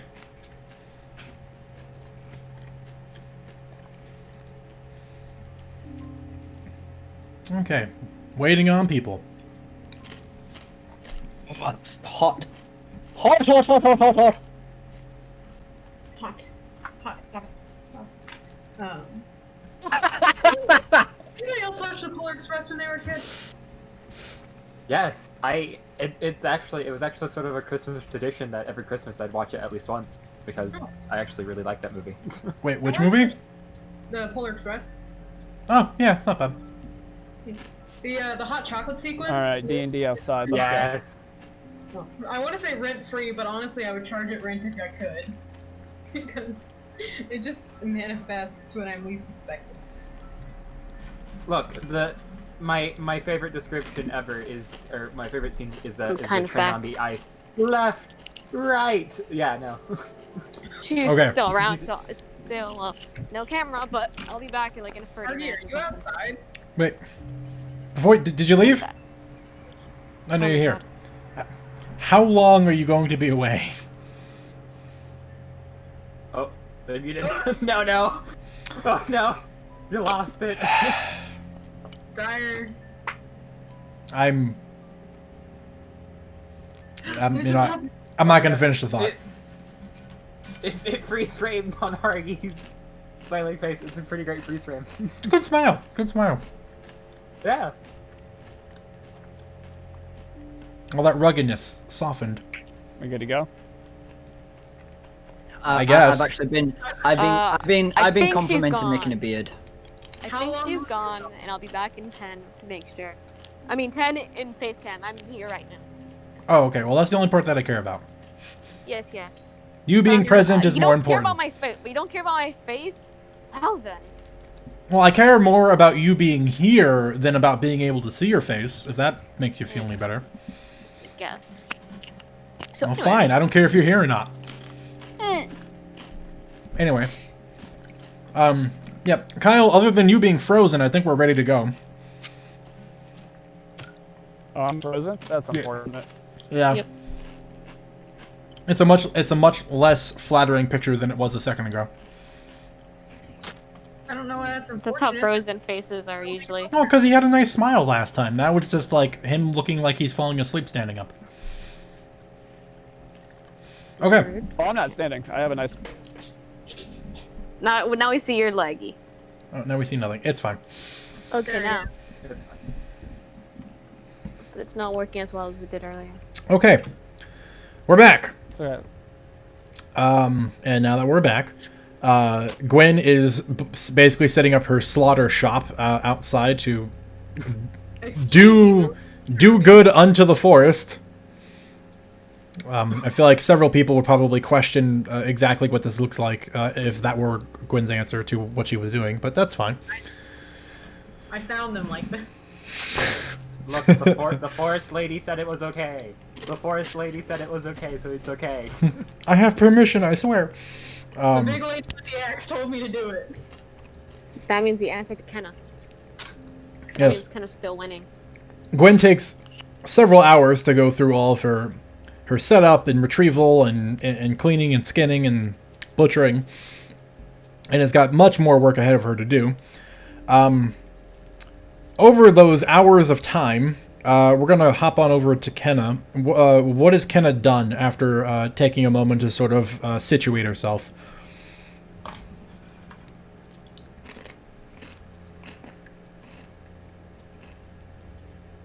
I mean, honestly, she was just relaxing in the snow. Aye. For how long? And then...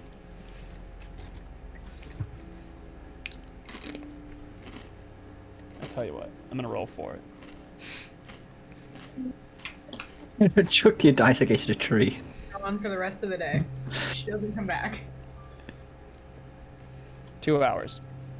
Okay.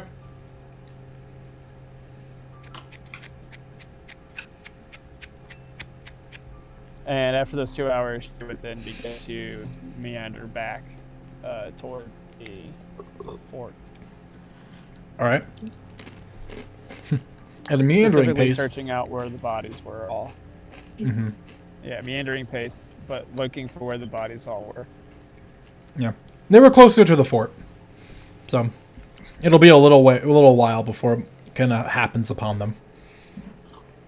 Probably around the time where Gwen is working on one of them.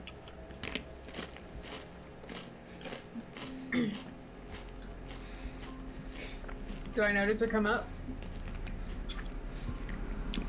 Kenna's pretty hard to miss. And unless Kenna's trying to be quiet or stealthy, which I didn't hear, I'm going to assume that, yeah, you would notice Kenna approaching. Hey, well, I'm glad you're back, but I wanted to get your opinion on something. Here, I can leave. I've been able to get a lot off of these, but there's still the bones and the bones that I can't use to make stew. There's a fair amount that I can't use. We couldn't use. I had the idea to just let the critters take it back, but I didn't know if you had any better ideas.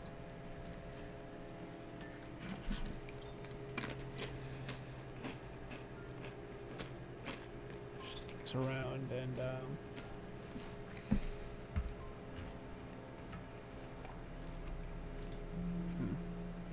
if there wasn't so much snow, this would be easier. I'd like to bury him if I could, but leaving him to what could take him seems the best option to me.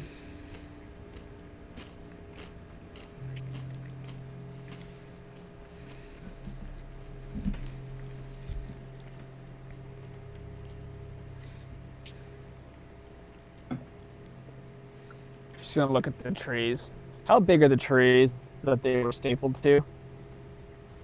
Pretty sizable. Brain dimensions. Anywhere between 30 and 40 feet.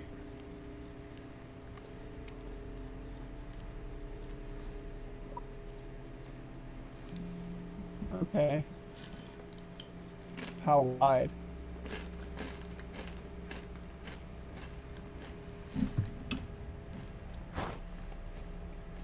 Thinking like that. Yeah, sure. Let's go with that. Thank you for providing an example. Life reference.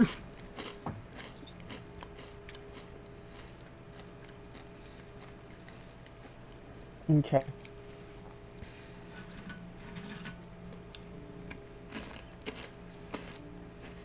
Um.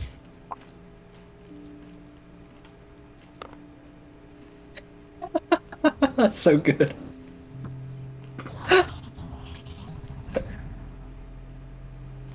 What I want to do. All right, 1 second. I gotta roll.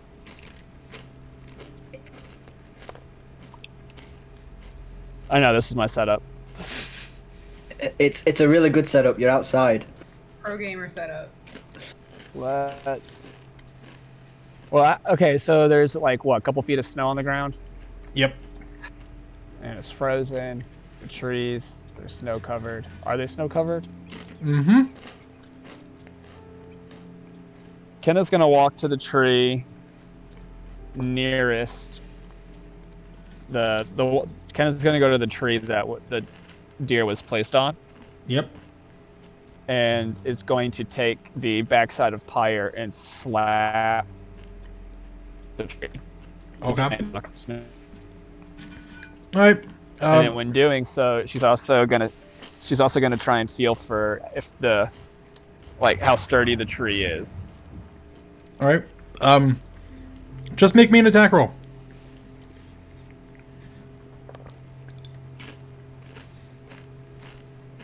It's a 16 plus something. The dice rolling on wood sound effect is really doing it for me. It's probably like, I think, a +6, so it'd be 22. All right. You bring Pyrebrand to bear, flipping it to its blunt side and drive it against the tree. And with a very, very strong reverberation through it, it just kind of bristles itself, and much of the snow kind of shakes itself free, falling to the earth. Does a raccoon fall out of it? Let's find out. No. Hi, fat raccoon with poison vials. Aw. No raccoon falls out from the tree. Good to know. The tree itself I'm gonna have to make a looks like it's barrier. pretty hardy. I did 15 damage to it.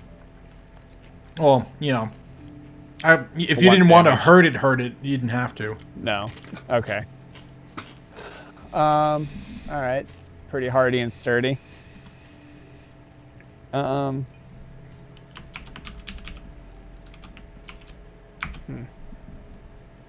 Gwen, how far are the other bodies?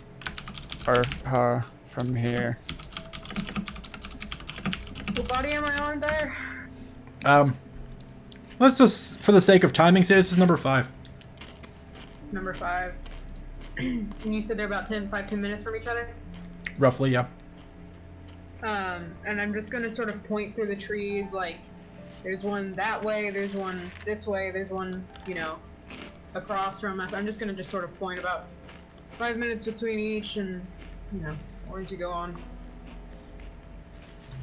The last one's away. Kenna's gonna ask, would you please go get the remains from all of them and bring them here? Will do. Letting the little critters take the bones away won't really... not much will get use out of them. They might just become frozen waste and litter the forest.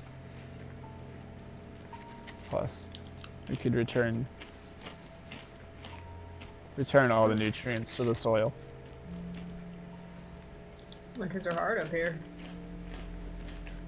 I know rodents, mice, squirrels, they take to chew on the bones, but zero woods, not mine. I'll stand up and head on out. Okay. It's going to take you about another anywhere between 90 minutes to 2 hours to gather everything and then double back. Yeah. That is A-okay, because it's probably going to take kind of the same amount of time to do what she wants to do. Which is? She's going to fell the tree Ah. that is right there. Okay. It won't take that long to fell, especially with an axe the size of firebrand. Yep. But then she is going to basically make an ember bed, and basically she's gonna drop the tree, and then start a fire in the center of the tree so it cores out the tree, and they're gonna put the remains in there. Okay. I dig it. Yeah, you know, the timing will work out kind of poetically. The skeletons aren't complete. They're mostly there, but they're not complete. Mm-hmm. You will notice that when she brings them back. It's like So, burning bones and, you know, patches of flesh and organs that are used. And then the one tree as well.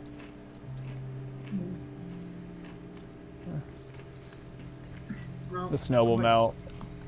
It all mix. It will return to the soil. It'll probably allow this tree to grow back just as strong, if not stronger.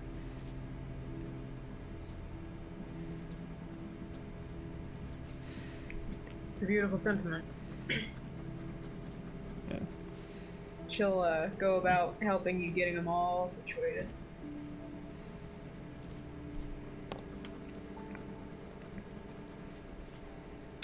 The ritual. That's what they're doing.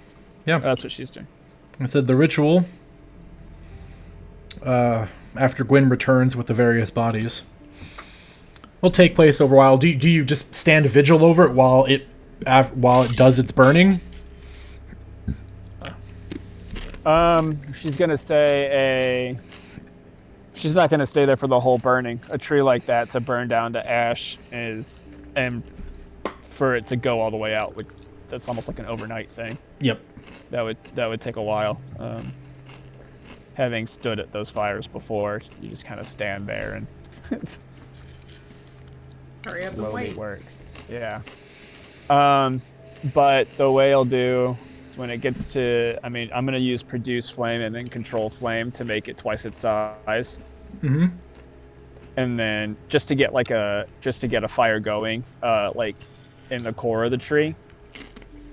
And then once it's going, we'll just use control flames to try and spread it to where it will carry on its own. And once it's doing that, she'll just walk away. Okay. All doable and absolutely within your power. It takes both of you the better part of 3 hours for it to reach a point where Kenna's happy enough to just leave it on its own. This includes Gwyn's time collecting the bodies. At some point during the work, Gwyn, she's not quite addressing you. Maybe she's just talking, but she says, "You know, I used to remember. I thought I wouldn't forget how to do things like this. Put back some right in something that was wrong. I don't know where it went." Wow.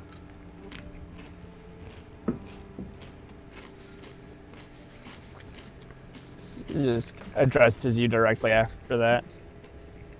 Probably didn't go anywhere. You just decided to not use it.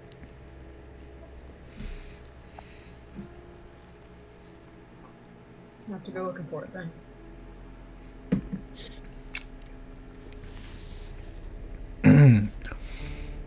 Meanwhile, back at Castle Doom,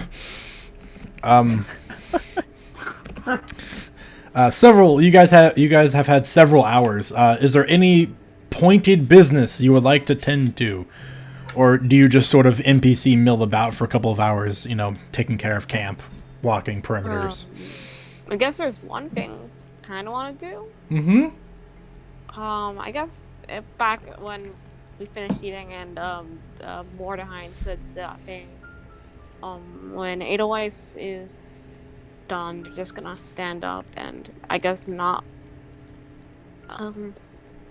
Maybe they're just gonna look at them and just like Lars. You know that things that are different are not as different. In what way? He'll look at you with a confused look.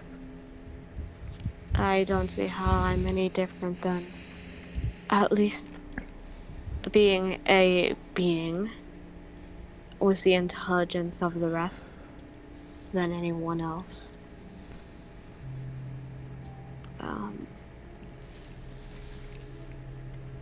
Well, please forgive me if I've offended you in any way. It was just an astute observation from myself.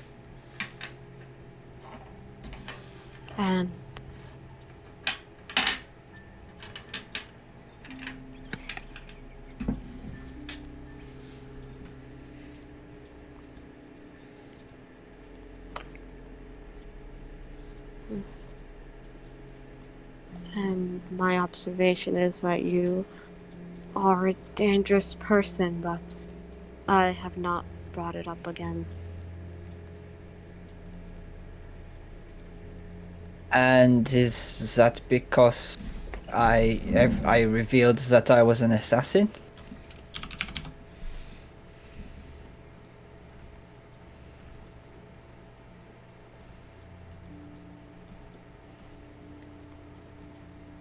Do be more mindful next time. And they're just gonna look and see if she has any other words to say, and if not, just walk away.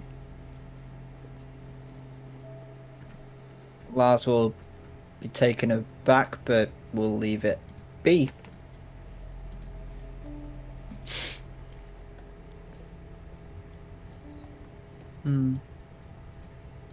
Although I do have something that I want Lars to do in that 7-hour period. Sure. If it's possible. It's not quite as long as 7 hours, but yeah, you got time. Yeah, it's kind of on the trying to remember if Lars can do something in essence to make shot, basically. He understands that being out here and not having the supplies and ready availability of said shot, he needs to start learning to make it on his own. Now, to do this, obviously, it's been 5 years since I've done such a thing, being an apprentice of the factory in the past. So I have like the very basic knowledge. But what I want to do is I want to try and recount how to do it first rather than make it. So if I recount, I'll make it easier to make down the line. So you're Lars looking would probably just thinking to try and do such a thing. So you're looking to try to produce ammunition. Yeah. Yeah, pretty Okay. much. But I don't want to make it. I just want to sort of like, do my own deep thinking research in making it so I can develop it, basically. Yeah. You know what? Just make me, because you're trying to pull up things that you've seen and observed in the past. Make me a history check. Can I use inspiration points for this? You absolutely can. Yes, I would like to. Would that roll at advantage then? Yes. It essentially adds a roll to any dice roll, and you get to pick between your results. So yes, you could roll 2d20s, add your history 2d20s. modifier, and Yeah. then take the higher. Yep. Unless you're weird and don't want to take the higher. That's 10, that's 14. that went outside. Oh, that's a natural one. That's 5. 14. Okay. You start to essentially get some of the building blocks. You don't really hit any epiphanies in terms of being able to produce it in this particular environment. In that, one of the very first things you came to realize when parsing through your memories of working in the factory is that you have a severe lack of the equipment necessary to go through this sort of production. And so you would have to spend quite a bit of time thinking up a clever way to more or less fake some of the equipment you would need to make some proper ammunition for your rifle. Gerrymander. Yeah. That would be that essentially would be sort of Lars making notes in his journal about like making like a list of things I would need to make it while on the go, so to speak, if at all possible. But apart from that, I'll leave it there because I feel like 7 hours is a lot of time to think about it, but not overstress myself thinking about it. He would want to do other things. This is just a parcel, like 2 hours of thinking. What can I do? Blah blah blah. And then you've got the ball rolling on the subject. You just need to figure out some various issues about doing it on the move. Then you also come to the inevitable roadblock, which you knew this would be a problem eventually, of what happens when your personal stores of black powder run out. Yeah. Because that's coming quicker, and you don't have an easy way to procure more, given that the production method that your family used it's not difficult, it's just that the materials and the byproduct of the materials is hard to come by. Yeah. Yeah. That makes sense. But that is... I think after thinking about that and knowing I need to procure some, I'll save my action for later and what I want to do. It's just a quick chat with something, but that's about it. That's all I want to do. Thank you. Okay, also, these are fun because no one has any idea what's going on. Moldaheim, would you do me another solid favor and roll me a charisma save? Charisma save? Yep. Why would I want to roll a charisma save? I don't think you would, but I'm asking you to. Don't worry about it. Yeah, don't worry about it. That's a 7 and a 3.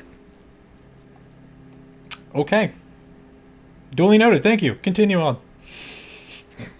Don't you just love that? No. No, I didn't think. I don't think anyone would. That's Moldaheim, who eats some delicious roast rabbit, and spends quite a bit of time parsing over his journal, theorizing, planning, contemplating. Nikolai, what are you up to in those several hours that Kenna and Gwen are gallivanting about in the woods? Well, yeah, after eating some stew, because he probably hasn't had a warm meal in a little bit, he will... Not really much for him to do, so he'll try and do the sculpting that I DM'd you about, the trying to... like an exercise with his powers, and just find some broken off brick from the outside in that little area, and try and use that and see what he can do with that. I mean, worst case, you also always have a bunch of snow. Yeah, that too. But Snowmen. try with stone first. Telepathic snowmen. Yeah.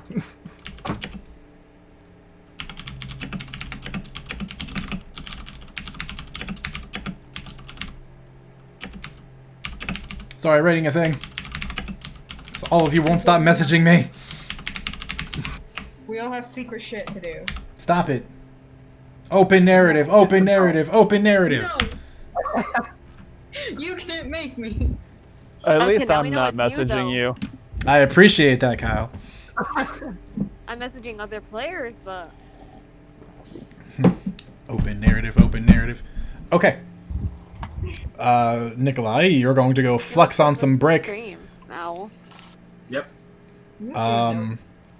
What exactly? So you basically just wanna work your psychic muscles a bit. Is that the plan? Yeah. He'll try and make a as perfect of a spear as he can. Okay. But the powers are very unprecise. So. Okay. You know what? Just make me an intelligence check. Ooh. Button click. Rolling and roll Oof. 20. Wow. And you can I don't. you can add a D4 to it as well, given this would be your lowest tier of unleashed power. 14. Okay. Is this while we're burning? Or is this while Yes. I'm working? This is while you guys are burning. Okay. This is Nikolai's happy-go-lucky downtime while everyone else is just sort of meandering and doing their bits. Eventually, kind of goes outside. You find a good chunk of brick. There's quite a lot, given the corner of this structure completely destroyed. You find this good chunk of the wall that's just sort of left. You begin levitating, and slowly but surely, using more or less invisible blades, sort of trying to shorn off pieces of this stone to progressively get it rounder and rounder. When you reach a point where you've kind of exhausted yourself with this focus, you have something that is round, but it is not super smooth. Imagine if you've just, if you've played with like Play-Doh long enough and you're like, well, let me quickly mash this into a ball as best as you could. It's got all the like craggles and kind of lumpy outside to it. That's kind of what it looks like. You've got the shape, but as you expected, the control's not there yet. Mm. It needed a little bit of tuning after the fight, but not the worst. That done. Could be worse. So. Could definitely be worse. You could have made a triangle. Yeah. We're trying to make a sphere. Oh god. Yeah, that's what I'm saying. Why is this a pyramid? I don't know. Why is it so perfect too? Weird. Yeah, it is weird. Yep. Okay. He'll just put it down and then yep. However long that will take. I mean, you're more than welcome to spend several hours practicing.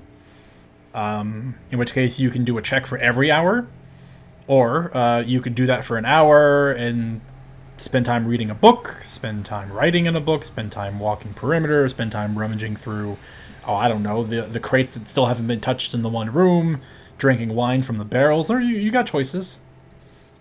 Yeah. He'll spend, I'll say, 2 hours doing it, really pushing his limits, and then he'll journal and reread some stuff. Good, as a good calming thing for him. Okay. Then make me another intelligence check then with a D4. Yep. 4. Oh, 10. Yeah. No. The result it's not even a decline. The result is just more or less the same. It echoes back to you that you realize this is about all. This is where you're at. Like you look at it and you're like, man, this is where the bar is set. And there's really nowhere to go yet. If anything, it might be like a little bit frustrating. Yeah, just that tiniest bit. Then he'll go back and journal just to calm his mind and give it a little bit of a rest after that intense focus. Yep. I like to imagine that when Nikolai decides he's sort of finished with this exercise and he lays that next sphere down wherever he's probably got a small collection of these going to grow over the next couple of days, the slight like inkling of the frustration, he doesn't realize it, but the sphere cracks a bit and then he goes inside to journal to calm himself. Yeah, you can tell how many he's done consecutively because they slowly start getting bigger and bigger cracks as it goes on from his frustration. Yeah. Okay. Anything else anyone would like to do before everybody comes back together? I guess I could talk to Nikolai, which I wanted to do. It's minor, but Well, you can go talk to Nikolai.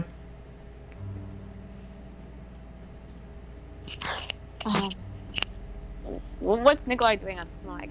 I think I'll interrupt the one he's like journaling. probably a better time, given that earlier him trying to do his Yeah. rock thing looks like he's really focused. Excuse me? Yes? Yes? How are you feeling in relation to yesterday? And neglected better. to ask. Oh no, that wasn't as bad as the crushing was. It was just a simple. I mean, It was just overwhelming. they were both Um, yesterday. Eh. But yes, I did prefer. You seemed a little worse. I didn't want to ask, but did you really find no knowledge from the orb? It's not that I didn't find knowledge. It's that I found too much.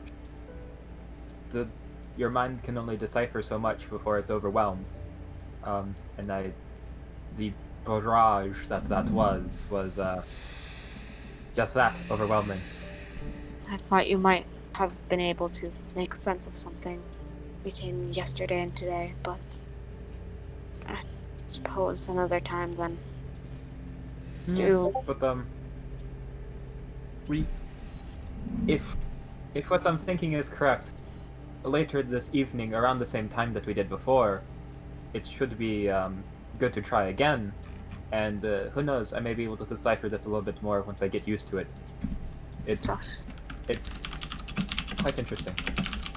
do take care of yourself and don't get too overeager.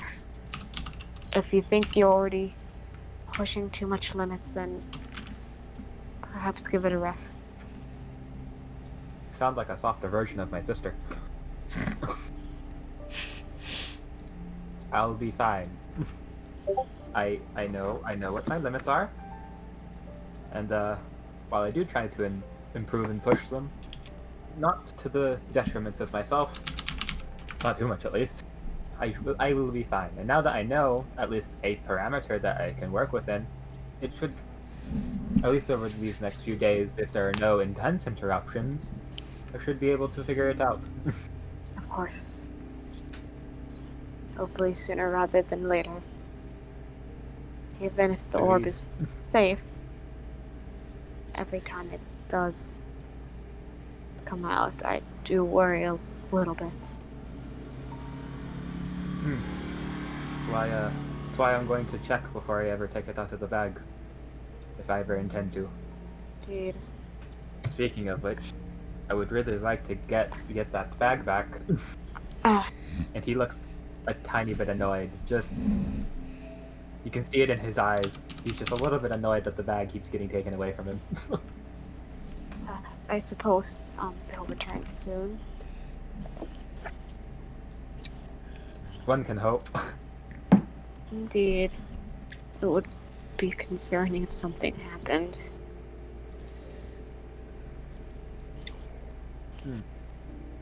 Well, we shall see. And he will go back to journaling. And then he'll look up after a second. Did you have anything else? No. It's not. My apologies. No, it's okay. They're just gonna go back. Probably play Oh, some yeah. music outside, practice a bit. Nothing too intensive. He'll nod as you walk, as you say goodbye. Nod. And then go back to journaling. And that's it. For him, at least. Okay. A couple more hours will pass, and Gwen and Kenna will finally return together. Gwen having made a couple of trips over the course of the last several hours that Nikolai and both Edelweiss would have noticed as she began amassing near the front of the fort of some various animal parts. Inevitably returning with both of them several hours later, closer to about 4 p.m. or so. How much time do we have left in the day? Daylight, you got about a solid 90 minutes left. You are in the time of the year where the nights are long and the days are short. Yes, sir. I'll get as much work left as as much work in as I can for tonight, and then go about like moving and packing like the hides and any sinews I'm trying to dry or meat that I'm trying to smoke, and like moving it somewhere that the cold won't get to it. Well, you got plenty of empty fort, Yeah. or even the longhouse if you don't want, perhaps to have some funky animal smells going through the fort. Attract raccoons, you don't want to attract raccoons. Or do you? How long has the meat been smoking for? How long has it been smoking for? Yeah. I mean, at this juncture, about 3 hours. Yeah, I'm not gonna be able to move that. I'm gonna have to sit up with it for a while. She's just gonna pack what she can, and then call it a day and then start on whatever dinner's gonna be. Well, you have some selection now. Yeah. That isn't just dry rations. Just gonna whip up something. Probably meat. And herbs. Yeah, you guys have enough things here. You could throw together a stew. Hell yeah. You got choices. Again, Kenna's survival abilities are pretty good. She can find a lot of good things to forage here, and you guys even have some decent red wine to kick in there. Aged quite well. Mm-hmm. But yeah, once we're all back together, Gwen's gonna raise the question of, so what are we're gonna be working on? Looks like we're gonna be in it for the long haul. Are we just gonna sort of drift around like this, or is there anything anyone wanted to get accomplished while we're here, aside from that ball? And she looks at Nikolai.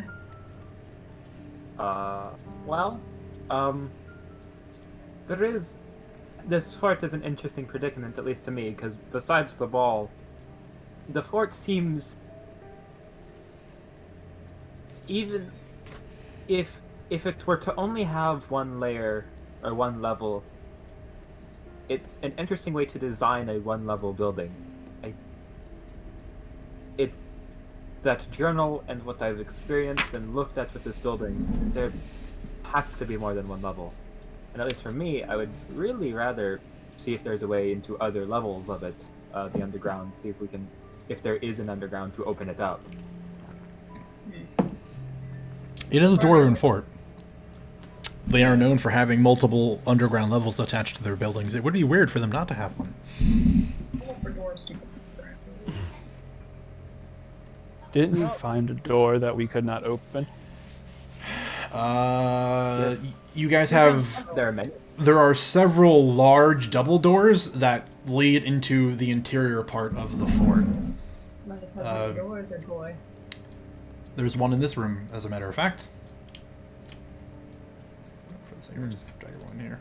So you got one here, and then you've got two here, and then one here, which is at the entryway to the fort. But all of these doors seem weirdly inaccessible. I guess anybody who's a little bit more mechanically inclined might be able to take a look at those levers broken off down the hall and see if they can fix them. They might have something to do with getting these open. Maybe. Yeah, if anyone would be inclined, I wouldn't mind helping them. But for that, can I have my bag? I don't think going and playing with that orb right now, where the sun's... Sorry, what was that? Nikolai asked if he could have the bag.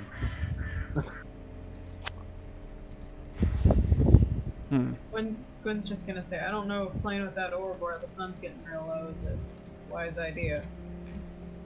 I can check. I will make sure. if it is safe for me to open up the bag and take out the orb.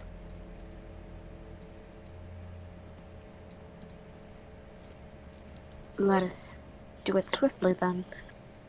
Looks at Nikolai, bag still around her. Um, You'd already messed with it today, didn't you? we messed with it yesterday. No, that was yesterday, yes.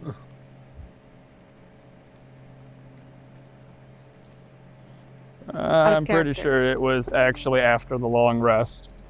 Nope. I thought it was No, like we in the took off, morning. like, We, yeah, we it took was off, in the like, early morning. this morning, Hmm. and We did it yesterday after the combat and stuff, and Mordorheim was taking Okay. his long.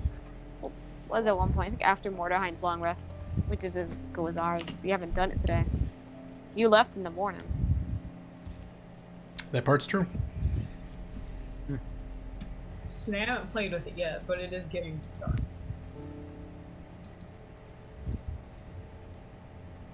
And what do you hope of accomplishing by getting it out again? Understanding it. There's a reason why someone died to deliver it to me. I would like to understand that reason. And, just simply what it is. I was able to identify naturally it, but when I was trying to understand it, it bombarded me with information. I couldn't understand it, but I was able to touch it, and as long as I keep within the same parameters, it should be fine. But you were able to touch it in the middle of the day. It's a little bit dark. Yes, I will make sure. Very simple. Do you want me to make sure before you give me the bag, Kenna? I can do that.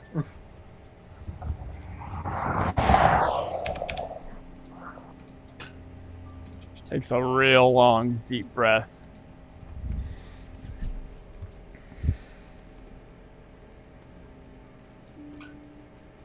I would prefer to just not rush into things when they're unnecessary. Your sister's not even on her way back as far as we know, which means even if you do figure out what this is, it does us no good. Rushing into that kind of risk just because It's we want to know doesn't really help us. It's only unnecessary because you don't know what it means in the current form of our plan. You don't know what piece it fits, and what puzzle it helps complete. If we knew it, that may be resolved. I'm not rushing into anything, and I'm being rather cautious. If you want, I can take a minute and just make sure that it will be fine right now. And if not, you can keep the bag until it is, but I do want my bag back.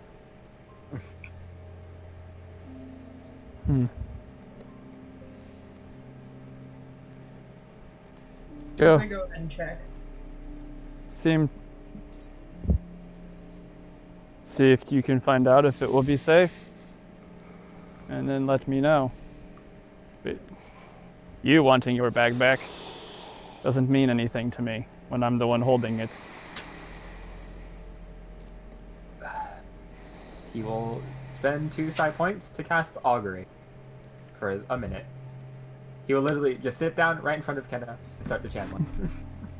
Okay.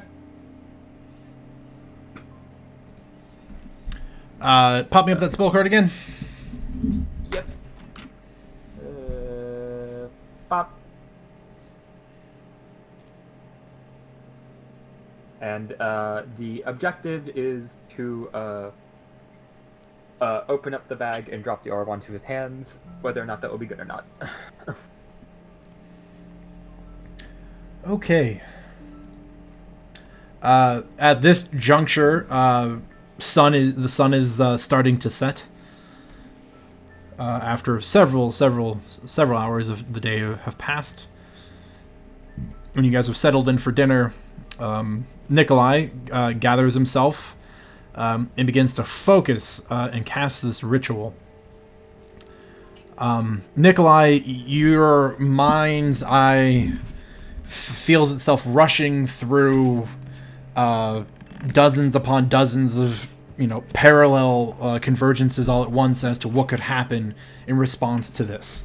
The minute changes that occur based off of one person making a different decision and the outcome in which you're trying to find. After what feels like speeding along for a long period of time, it slows down onto a scene that is simply just sort of zoomed in on you with the bag in one hand and your other extended hand out, and you begin to tip the bag to get the orb to fall. And as you see the first bits of glimmering orb begin to descend, you watch under the same amount of motion as you are dragged down with it and slammed onto the earth. And then it sort of snaps back. You get a significant whoa for this course of action.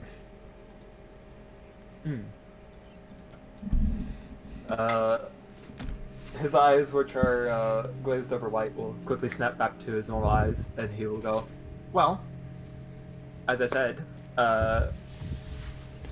you can keep it right now if it's bad, since it will be bad.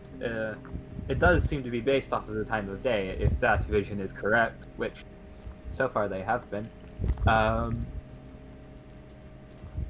So I won't mess with it at night. Very simple. You can keep the bag, but I will ask for it tomorrow during the day. Is that okay with you? We can agree on that. Okay then. Not that I don't. She'll stop. She'll rethink. I do not mean to demean you, Nikolai, for you found me. I just want to make sure that you verbalize that yes, it indeed is dangerous and should not be played with whenever we want to. Yes. So, I do understand that. I was as long as we know. I know you were. I had to save you. I just don't want to have to save anybody else at least for the time being again. And she kind of like looks at you and looks at Gwen.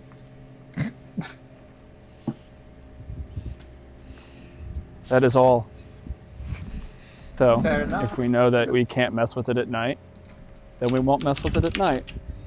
And if everyone, and she looks around at who's paying attention and who's not, but she just continues. If everyone can understand that we don't touch it or empty the whole bag out at night, then we are all in agreement and I don't have to carry this around. But I will say, at least I will ask, just for headache's sake, when we empty the bag tomorrow, Nikolai, in the daylight, how about we only put the orb back in it so we don't have to dump everything out all the time? Agreed. Yeah. Although this time we can put the stuff in here since we know that we can't take it out at night. It's not exactly like we're rushing to do anything. The only reason why I was rushing you the last time, or I guess rushing in general, was that that vision, that ability, is only for within the next 30 minutes. If any time goes outside of that, it could end up being very bad. But I will check again tomorrow. Still. Even with this current assumption. Thank you. So, for the time being, I will just keep it tomorrow. Ask for it. I will hand it over. And then I no longer, hopefully, will need to hold on to it. Perfect. If you would like any help or need any help, feel free to ask. Its forceful presence still affects me, but the biting cold will not. Either way. Good to know. She kind of like rubs her stomach. Either way, I am extremely hungry. And looks for Gwen and all of the meat that she knows she has. There's a pot of stew on. Yeah. There's Perfect. Some venison and red wine stew. Perfect. Mm. Some of the Oh, wild yeah, onions that actually does and sound good. morels Mhm. mixed in. Oh, that does Yeah, sound so really she good kind of though. like she kind of like sniffs. Fantastic. And we'll go sit by the fire. I'm assuming there's a fire going inside the Yep. fireplace. If there is, okay. She'll sit by there, and return Pyrebrand's head into the flames while she sits there, and just Very kind of well. relaxes. For the She's remainder of the got evening, no rush for anything. For the remainder of the evening, what would you guys like to do?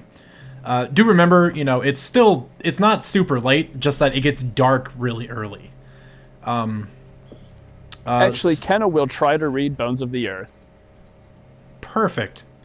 In her relaxation, she will sit by the fire, put her feet cross-legged up towards the flame, Pyrebrand's axe head resting in the fire, and she will just try to read Bones of the Earth.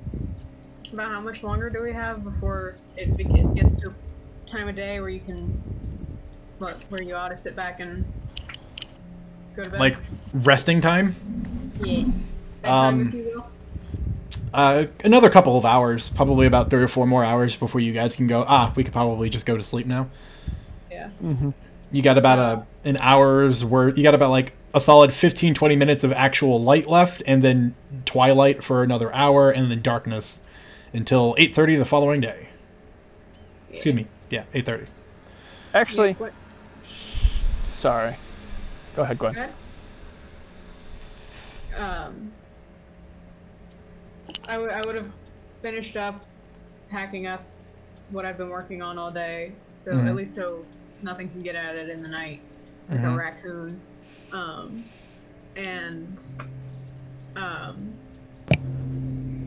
She would go and sit out by the fire for a little while with what she's smoking. Okay. Take like a mug of wine and bowl of stew and sit for a while. Okay. Just keep it up. Mm-hmm. I will not sit by the fire and read quite yet. Instead, Kenna will strip off her breastplate and everything down to just the clothes, the green and yellows, and will actually leave Pyre in the fire, like the head, but sitting in there. And as she kind of gets the breastplate off where their backpack is and kind of makes her a little pile of all of her gear besides clothing, she'll go, well, while there's a little bit of sun left, I'm going to go bathe. She'll like grab the one bowl from her mess kit. You notice that there's no plate in her mess kit. It's just all meals are eaten with a bowl. So then bowl makes a thing of stew and then walks out towards the warm current water out in the sunlight to basically go eat and sit in the water and then bathe. But as she walks out, we'll go.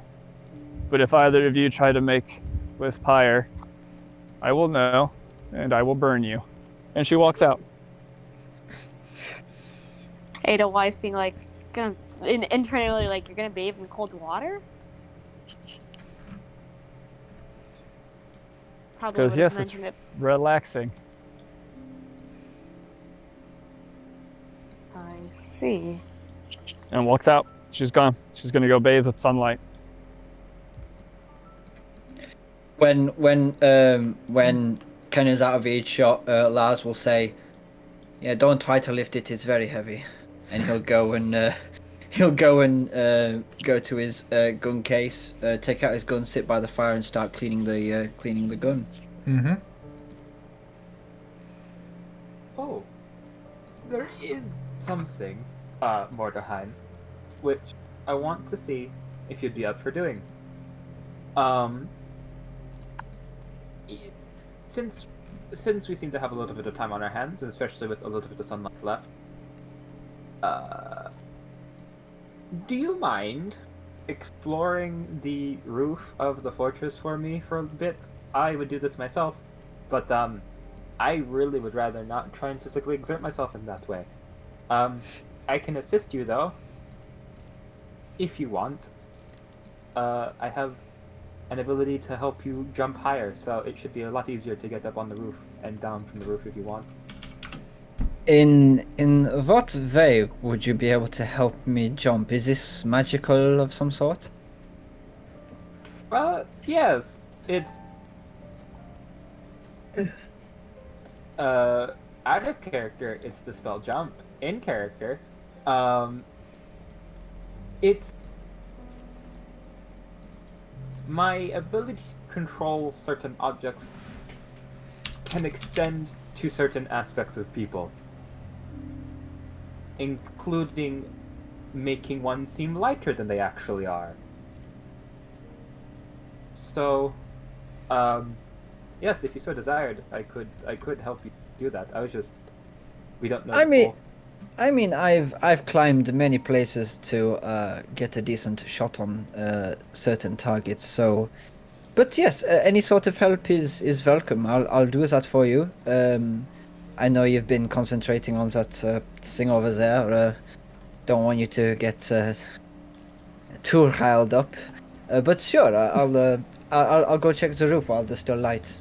I'll get on it right away, and he'll go and pack up the rifle real quick. I mean, he literally just sat down to do it. You just told, and he's just like, okay, fine. I'm sure. Yeah. Sits down, rifle, cleaning kit. Okay, let me just put it all back. Yeah, I was just like, You definitely see in his face he's a little bit like he hides it as much as he could, but he's a little bit like bad time. but he'll notice. He'll be like, it's fine. It's fine. We've got plenty of time to do it later. You know. I should have done it earlier, but I was deep in thought. Yeah. I'll get on that right away. No problem. And he'll put it away, and he'll get ready. So which is the fastest way to go to the roof? We could probably go to the battlements, and that would be easier. Oh, yeah. Why not? And lead the way. I'll be right behind you. Yep. So it's this way. There we go. Not horse. There we go. Thank you. Mystical green hand of guidance. It's your intuition leading you. Yep.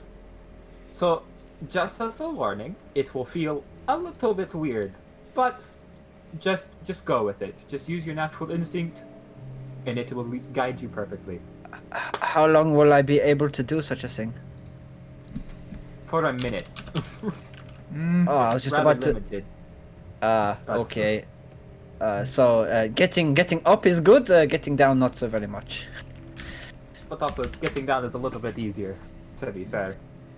Falling's easier than going up. Oh yeah, falling is way easier.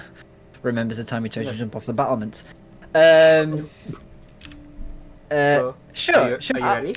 Yes, I am very much ready. Yes. Okay. Then he will tap you on the shoulder and cast jump on you. For a minute, your jump distance is tripled. I don't know if that works for vertical, but So just for like It narrative's does. sake, It just affects for standing long jump, standing high jump, and running long jump. Sorry. Go ahead. Okay, no, just for narrative's sake, Mordahine is just gonna do a mini jump just to test it out because this is new to him. Yeah, it's really weird, Moldahine. Without even trying, with no built-up inertia at all, standing still, you feel him tap you. You feel a little bit weird, and then you just kind of go, well, okay, and then you just kind of like heave ho straight up, and you leap pretty clearly like 5 feet off the ground with only a little bit of exertion. Okay. Right. Right. The roof. I've got a minute. Scheisse. And he'll step back a couple of paces, and he'll take a sort of like a 1-2 step jump. To try and get to the roof. Running long jumps and running high jumps require 10 feet of space for you to get the full advantage there. So yeah, you can back up 10 feet and then just kind of take a start and then just run.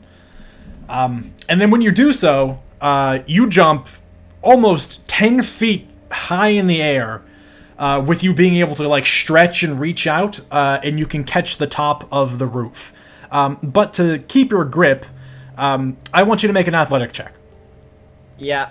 Again, okay. the fort. Again, I can't. I will continue to reinforce this. This fort is unusual because it looks like it's carved from one solid piece of stone, and given that it's basically just carved, caked in ice, it might be hard to keep your hands on there. That's 16 plus 2. You're great. You get up there. If anything, because it's been so neglected for so long. There's actually a bit of a buildup of fresh snow, slush, and then ice that actually gives you a bit of a grip to dig your fingers into.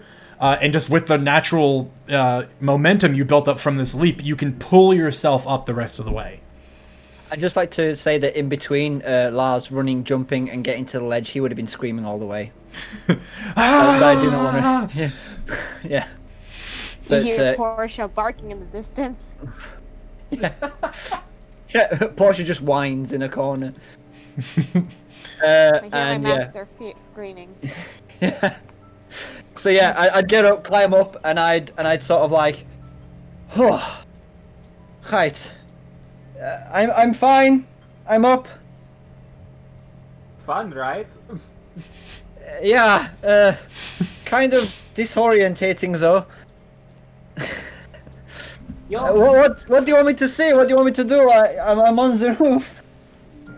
Just go around, explore, see if you can find anything interesting. Or, if you really want to, you can also make a nice nest up there. Gives you a pretty good vantage point over the surrounding area. That is true. I mean, I wish I had more building materials up here, but I'll have a quick peruse around, and he'll walk across as much roof as he can without being too close to the edge in case he slips. Yep. And just to see if there's anything strange about the roof, like any sort of chimneys that may allude to certain like unexplored areas, maybe, or stuff like that. Well, I'll give you a couple of obvious things right off the bat. One, the roof is slightly sloped. Right. So you came up at the edge where it's a bit flat, and then it declines inward. Okay. Slightly. And from this position, basically, the actual map, if you look at it, anywhere there is interior to walk is where this roof section is. No one saw this Mordaheim because it was just covered by the fort, and no one had found a way in. This interior section that I'm pinging over yonder, Yeah. is actually not covered. There is no roof here. Okay. Inside here, when you sort of walk over to the edge, which you're doing kind of daintily, again, it's sloped, a lot of ice and snow. But even just kind of walking a little bit closer, you see the tips of leafless branches. There's an interior, there's an interior courtyard with a large tree in it. And at a glance from your upper position, you would likewise see the next section of the courtyard that has several smaller trees in it, all of the same species. Yeah. Mordaheim, I would like for you to make me a nature check. A nature. Nature. Nature. Is this not we could see through the slits next to the Nope. That's a 14. yeah. That's a 12 plus 2 for a 14. Okay. You don't know what species of tree this is, but you know it's not native. Okay. Something about it, like I said, there's just something about it. You're sort of looking at it and you go, you know it doesn't belong, but it definitely looks like it was purposely put here. But you don't know for what purpose. Right. It clearly is not super fond of the winter. Yeah. Just for record, like I'll always have my journal like in my inner pockets. Yeah. So I would take that out and I'd write down what I'm seeing, any sort of like exits or entryways, as well. So from your position on this side, you see a door over here. You would see a door over here, and you would see a very large door over here. Yeah. Presumably, based off of more or less symmetry, you'd also surmise there's a door here. Yeah. Okay. Which checks out with what you guys have seen walking around inside the fort. What Lars would do, he would quickly just sketch out the plan of the area, like a top-down view, like literally what I'm looking at, and just sort of like, you know, make notes of things, make notes about the tree, about it not being native. I would like to walk around to the other side of the clearing, so like over towards this side, and see if I can see anything else that doesn't stands out to me, should I say? Yeah. You get to the other side. There's really nothing new or different to observe. It's pretty asymmetrical. Rather, it's relatively symmetrical in that regard. Okay. From your higher up position, though, you do notice, and again, easy enough little detail to miss, that of the various fireplaces inside the fort, especially of the two that you guys are using, there are no chimneys on this fort. Okay. The fireplaces are built into the wall, but there are no obvious signs for the smoke exits, to the point that you guys, you have a fire going right now, but you see no smoke exiting anywhere near or around you. Okay. And that's considered kind of weird. Where else would the smoke go? Let's say, allow me to pose it to you like that. If you have a fire going in a fireplace and the smoke isn't filling the room, where is the smoke going? Maybe we all died of carbon monoxide poisoning already. This is all just a dream. I'm just trying to figure out as someone of class, has anyone tried to design a mansion to be chimneyless, or is the norm just chimneys are pretty standard procedure? Chimneys are pretty standard procedure. Okay. You're more than welcome to just, you know what, make a straight intelligence check. Yep. Ah, that's cocked. That's even worse. Okay, that's what is it? What was the check? Sorry. Just intelligence. Intelligence. Oof, that is a 5. Yeah, nothing really comes to mind. You don't have any sudden epiphanies to sort of, solve this particular mystery. Sometimes it be that way. Lars would sort of stomp around, and as he's walking back, any decent place to set up a nest on the roof, knowing like if I could either use packed snow or any sort of light materials, I could sort of make like a little place to lie down and shoot from. You think the roof is actually adequately set up in such a way that it's great for a nest for you to set up. Given that it's slanted, it'll hide most of your actual body while only allowing basically the parts of you to be exposed that you want. It really is just a matter of what side of the fort you want it to set up for it to be set up on. Question. Or set up multiple. Yes. As he walks around the roof, does he see Kenna? Because it would be very awkward if he just walked around a corner and then boom, naked Kenna in the water. Well, I don't know. I guess it depends on how focused.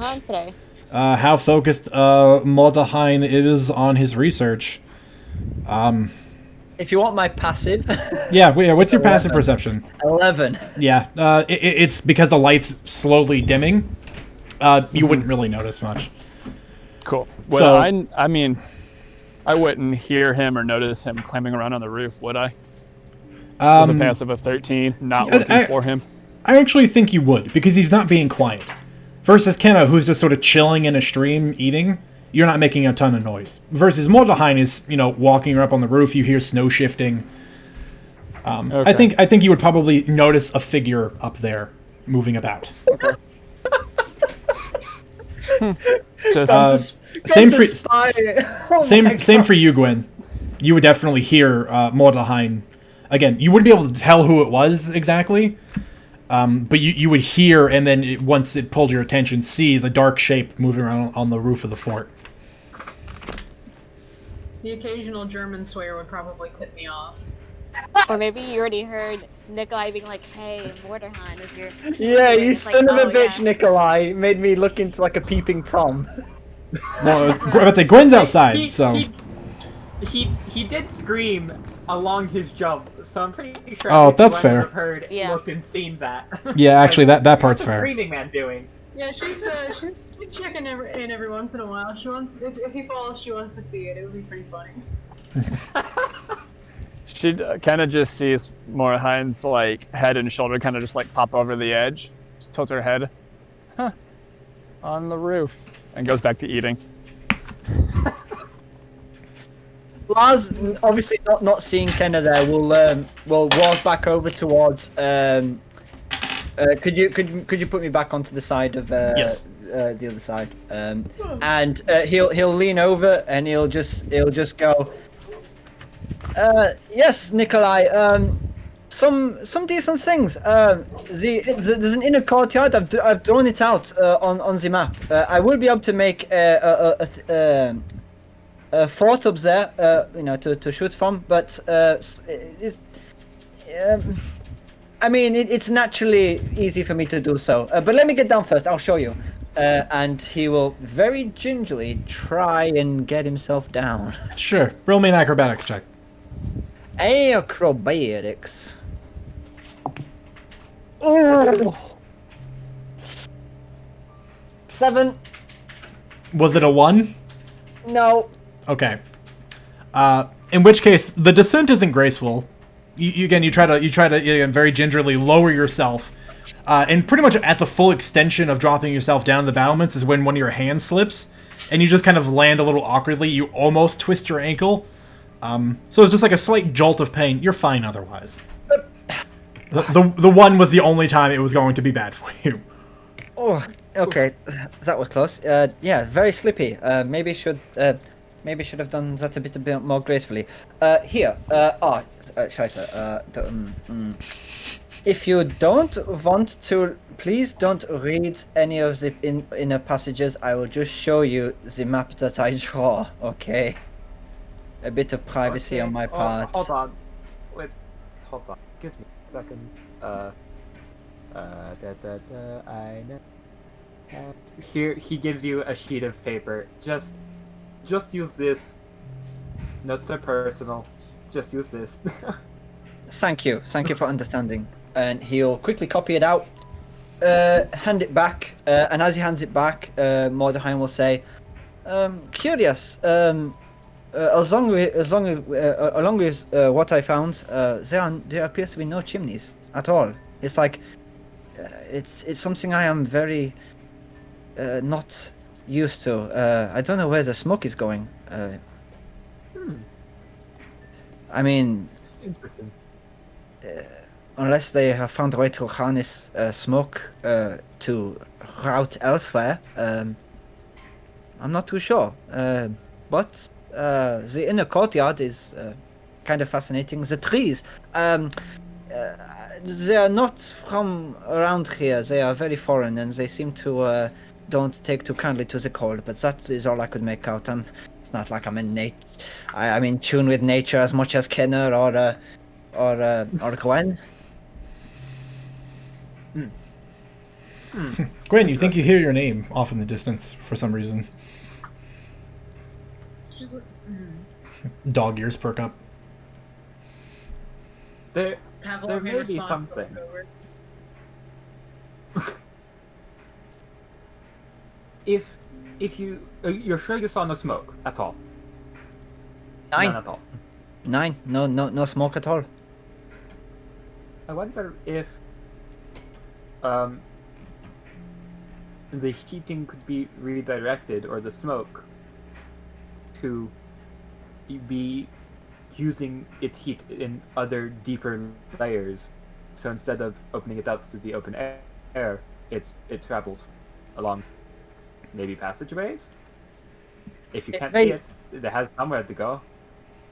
That definitely makes more sense to me if it's been routed underneath to possibly gather below for some strange reason. Yeah, why not? But I only think we will uncover this mystery further if with a bit more exploration. If and the courtyard, no extra doors or anything that we didn't see from inside the building? As you can see, I have noted where the doors are. One is adjacent to the room we have been eating and sleeping in. The other three, one is like directly down, and there's two smaller doors either side of it, around the big around the big tree.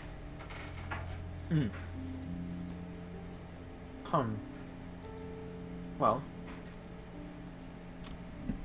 if there's no obvious way there, which we'll have to see, but I don't know how to get in there right now, besides going up and around, and doing that every time is a little bit of a hassle. And the only place that may lead to an underground area is the collapsed rubble pit, which I'm not exactly up for clearing right now, but at least my sister is still a bit of a ways out from our home, so we will have the time. Just about to say, we have the time. We could easily explore the whole of this area if we wanted to. Huh? Maybe we shall find some more things to appraise. Maybe more expensive things to appraise. Maybe. If they haven't been taken by any other people, but if it isn't opened, there is hope. There's much hope. I am sure if everyone has stolen things at face value of this place that we have already explored, I'm pretty sure they have not got to the harder to reach places of this place. I feel there may be more about this place than lets on. So yeah. But yeah, thanks for allowing me to get up there. Thanks for it is a very strange experience, something I probably will not forget. But I might need that in handy to get into higher reach places when I get around to shooting. Yes. Don't worry. There are amplified effects of that caliber, as you saw. I pulled one such thing on Gwen, where it just made her float at my command. Much stranger things and much more amplified things. Yeah, but you won't find me taking many risks jumping from roofs, unless you can help in that way. And in which case, no, it's fine. But thank you. I think I'm gonna go back to cleaning my rifle now. But thank you for the experience. And he'll give you a polite nod and turn to leave. Yeah, thank you for doing it, and I'm sorry for interrupting, but yes. Blair, Mm-hmm. did you get my message? No, because I only look at one chat while we're in game. It's The cool. fact that I have 4 DMs from a bunch of people is a problem.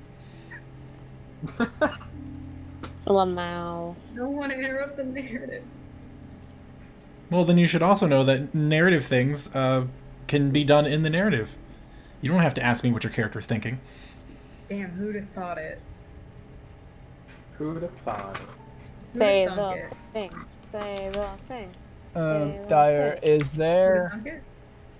is there anything that looks different about the stream, the rocks that it comes from, or the longhouse in the daylight that remains when she gets into her bath compared to when they found it at night? Make a perception check. Okay. See what you can see. Come here, dice. That was not a d20. All right. I got a nat 20. Oh boy. Plus whatever That's my perception spiky. is, which I don't think I have. I think it's a plus 3. have proficient, so I think I just get the plus 3. Okay. Spicky. So 23. Very spicky. Okay. So from your position in the river, taking a quick gander about, observing everything in the fading light, Other than the section of the roof that is destroyed in the longhouse, nothing about it really stands out as unusual to you. The make of it is similar to the fort, which means it was not an add-on. It was done by the same people that built the fort originally. Granted, the only thing that's still unusual is what could have caused that sort of damage for the roof to collapse as it did. Short of actually getting up on the roof and maybe inspecting it a bit closer, it's pretty hard to tell. The stones in the river, the ones that are large enough that sort of alter the current, all look like they belong. But something that you notice now that you've sort of climbed in and you're in there and your hands are in the dirt and the grit, is that the base of this river, the rocks and pebbles are black and quite smooth, which would not be so unusual for something this close to the mountain. But there's no growth in this river. There's no plant life whatsoever. And that's a little unusual.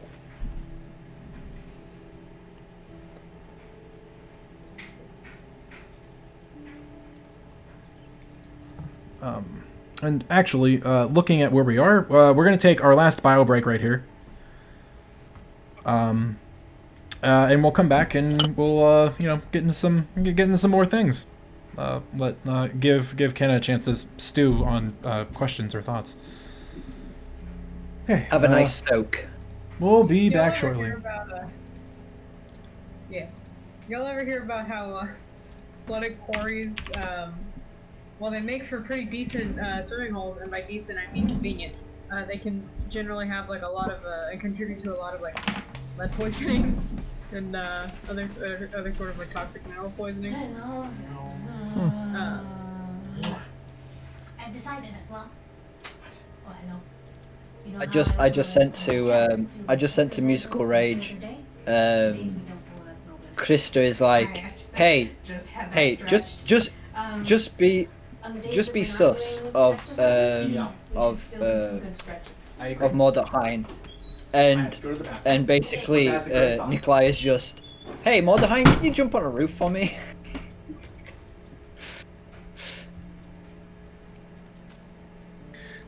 Maybe he was hoping for me to like sort of slip and break my neck or something like that.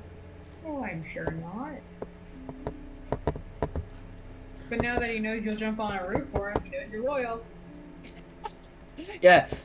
Do you know who will jump on roofs for me? Mordheim. What have the rest of you done for me? This man jumps on roofs for me. And before we find out that Mordheim was like contracted to kill Nikolai. I'm gonna go get some popcorn or something. No worries. Maybe. Do charisma checks. What's all that about? Huh? I don't know. I haven't had to do one. I might need a bath. I think that's what he's probably alluding to. I might need a bath as well. I think it's something inside the basement. Oh really? Oh scheisse. Because the only people who've had to make charisma saving throws are the people who have spent most of the time inside the fort. Kenna hasn't spent much time in the fort. Hmm.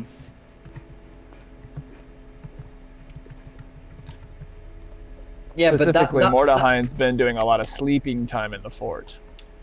Yeah.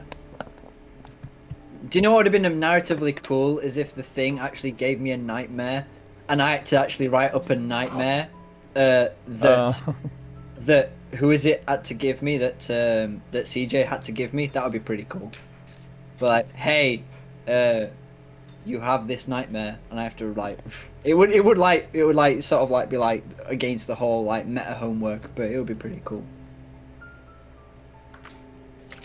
How you holding up, by the way?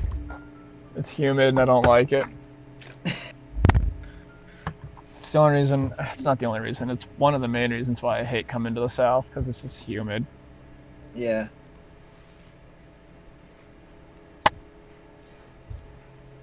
And the byproduct, flies, mosquitoes. midges. Oh, just all sorts of insects and creatures. Yeah, we have Mostly mosquitoes.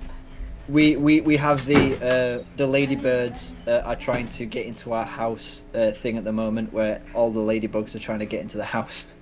By any which way, any sort of air vent, they're coming in. Yeah. Yeah, it's Got too many- ladybug migration season, outdoors to indoors. Yeah, that's it, and also spiders as well. The house spiders we call them, which are, like yay big, that come Yeah. inside to mate and eat each other's heads. Yeah. We have stink bugs coming inside nowadays. Yeah, that's what I got at my house is stink bugs. I'd When- rather when just when we used to have a coal house, we used to get an infestation of earwigs every year, and earwigs I'm are the so most sorry. disgusting things. I'm so sorry.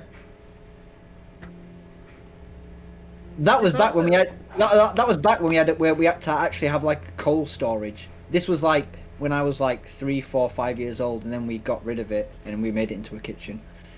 Nice. It's also Terry's chocolate orange season. For all you Terry's folks. chocolate. Oh, I love Terry's chocolate orange. I fucking the grocery store is now.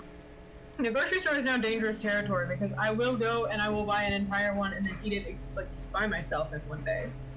Yeah, that's something I will No. do because Charlotte doesn't like chocolate orange. She hates chocolate orange, and I'm like, chocolate orange is the nicest thing. Shush, it's nice. Oh, you like Terry's chocolate orange? Then why don't you like any other chocolate orange? It's not fake. It's nice. Terry's is the original. You can't beat Terry's. Yeah. So what about the selection boxes you get that have orange? They're not fake though.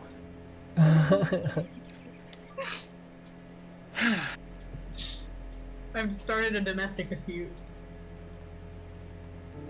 I just don't see what's the difference. It's orange Terry's and chocolate. orange. Terry's chocolate orange and Ferrero Rocher are my two like chocolate weaknesses. Now you see, Ferrero Rocher, I don't like the nuttiness taste to it. I'm very much if it's overly nutty, I Hello. cannot have it. Hello. I got papaya. I love hazelnuts. They're the best. You're my hazelnuts and walnuts and almonds. Top 3 favorite nuts. That entrance. That yes. That was cute. That was cute on a whole new level. Nice dance. Thank I you. enjoyed that. That was cute. You guys are relationship No. goal. Thank you. We try. Anyways,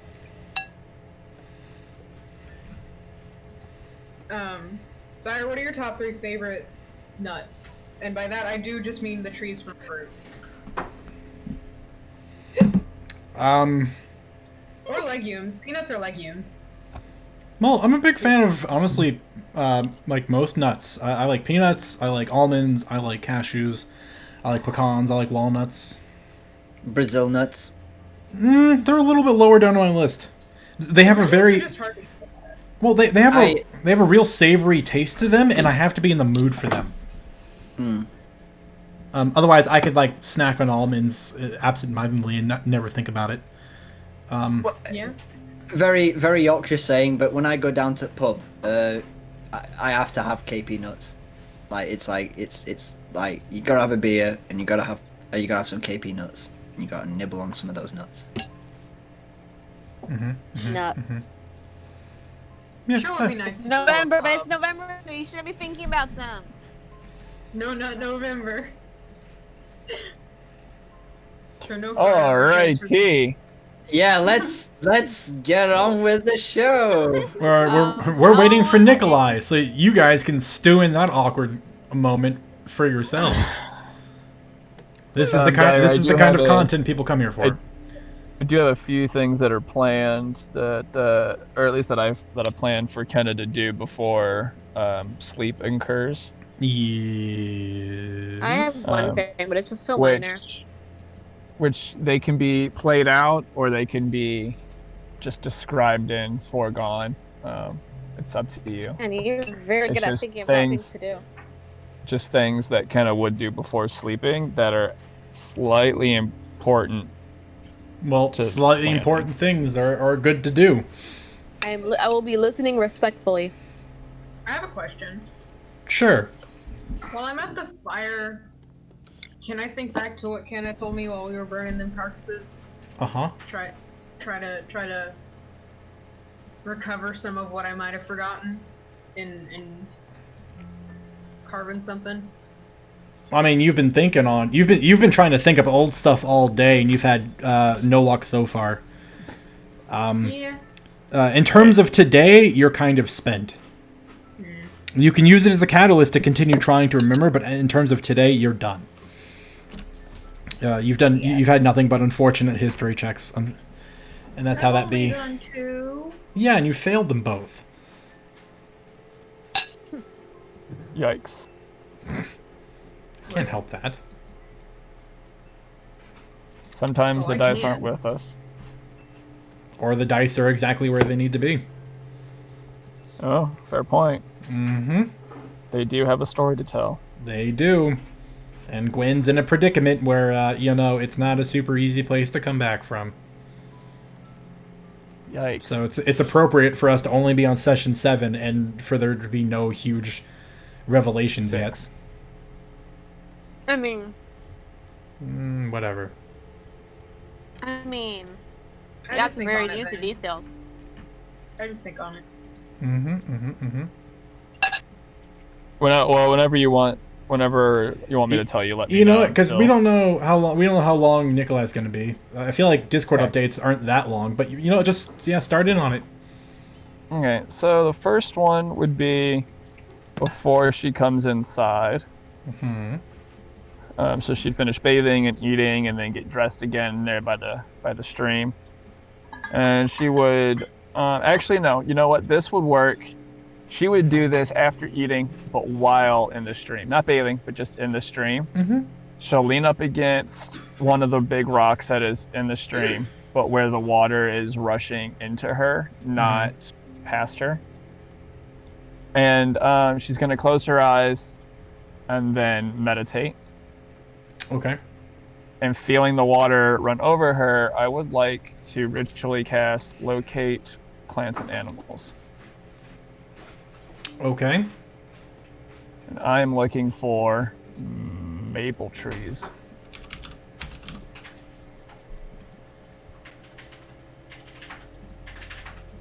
Maple trees.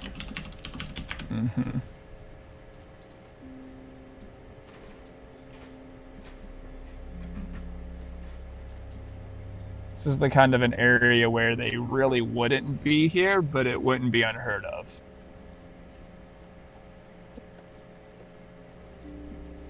Okay. 5 miles? 5 miles. You get a hit. About a bit beyond 4 miles north of you. Really? Yeah. Okay. And it seems like a small cluster.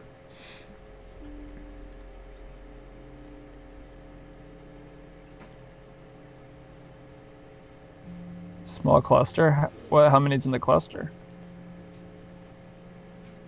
About 15. Okay. Interesting. Yeah, because all I would get from that is distance and location and number. I don't get size or anything. At least I don't think I do. Does not say so. Yeah. Okay.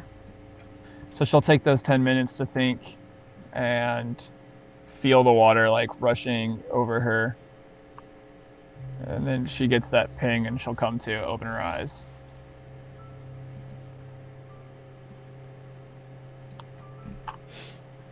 Kind of like look off that direction and just think to herself, unusual.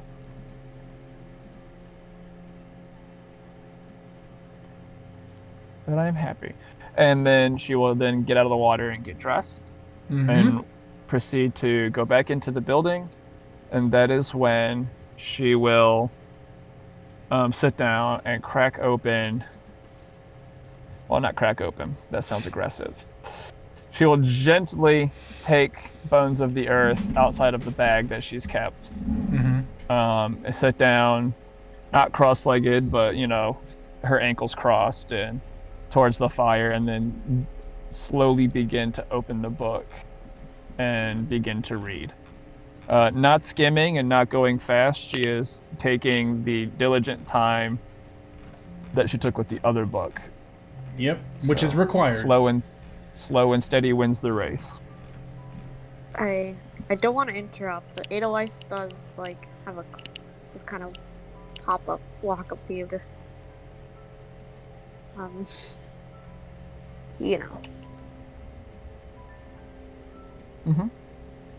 Sorry, shy. And they're just gonna be like, how was the water? It was relaxing. Always feels freshening when the water has got a chill to it.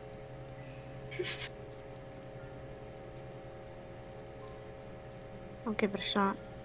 They're just gonna walk outside. And you can continue with your stuff, because Fun fact, cold alpine water is so much better to bathe in than warm stagnant water.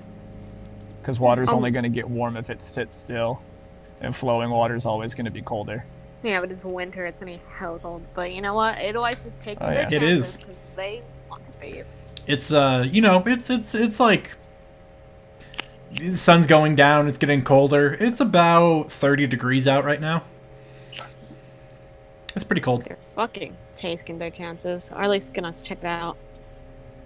Okay. Kenna, you've had a roll for this. Wasn't the water unusually warm for the temperature? Because that's why I thought it was like a hot spring. Yes. Yeah. The water is unusually warm for the temperature. Edelweiss still does chilly. not know that.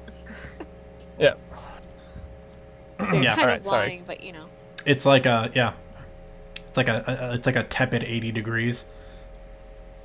Oh, the water's that warm? Yeah. Oh, I was assuming that it was warmer than what would have been. So, instead of the water No. being I thought he 35 was- degrees, the water was 50, Nope. Why you're which is still lying. chilly. No. Oh, no. It's warm. Okay. would you have said that, or are you gonna keep with the? That was nice. And cold. No, I thought it was 50, so she would have been like, it's not cold at all. It's relaxing. They're just gonna be surprised and huh. Perfect, son. Oh yeah. Though I'm gonna insight. Edelweiss is gonna insight that. Go ahead. Maybe allow. Give us that. Can I? Give us that insight check. Since it's not working right now. It's not working right now. Insight. That was 15. I accidentally did it to Jan.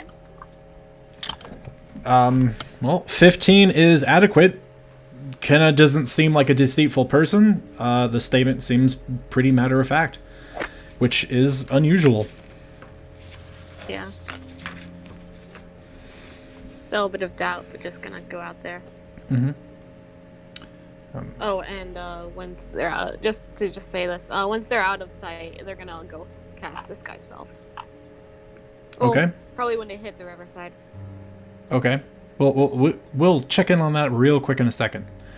Don't worry about it. Just wanted to put that before you went any further. Oh, don't worry. Because We're gonna get to it. I'm fine. Kenna, you delicately handle the book, and you had a sleight of hand check in the planning chat from when this originally came up.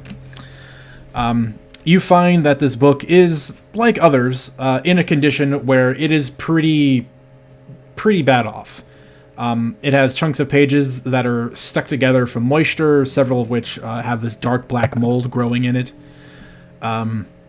But you're able to peruse, again, at the very least, when you sort of begin, you learn very quickly that this book is one speaking to the harvesting and refining of ores from all around the world.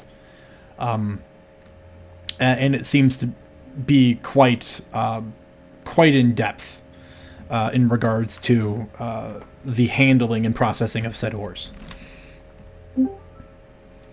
I will give you an appropriate download at a later date. Mm-hmm.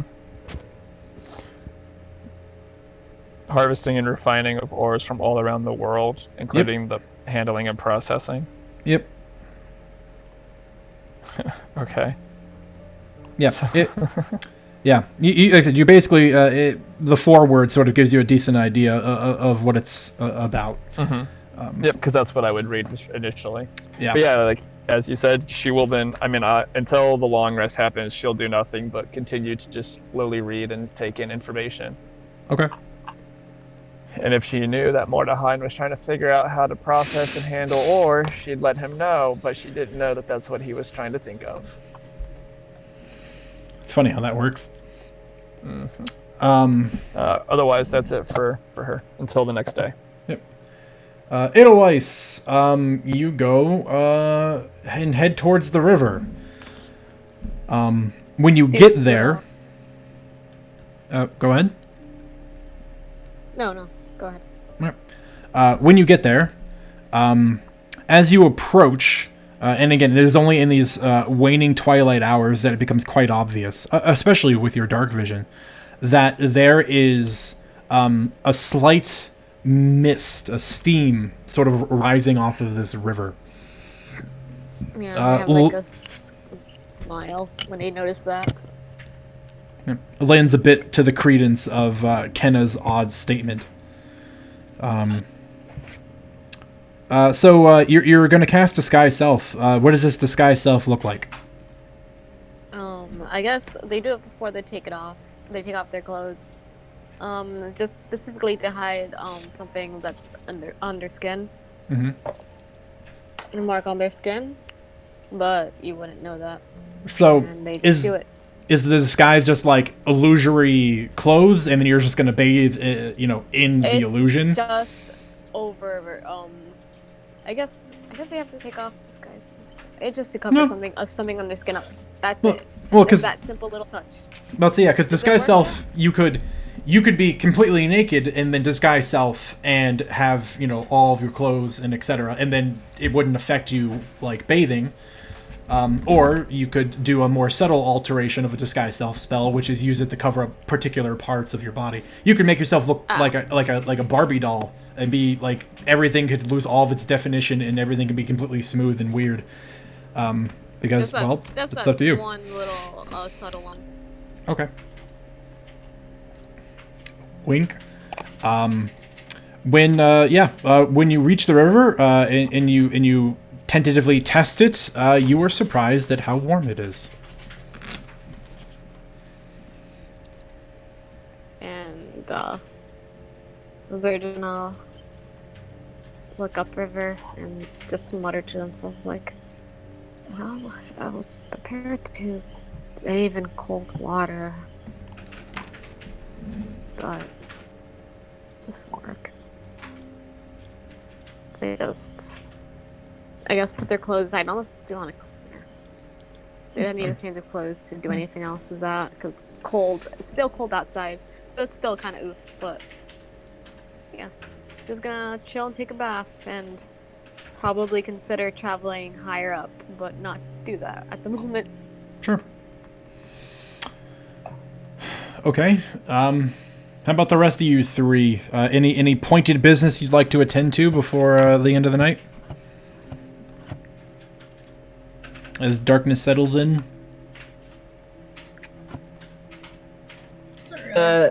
No, Lars would just clean his rifle before going to bed. Not a euphemism.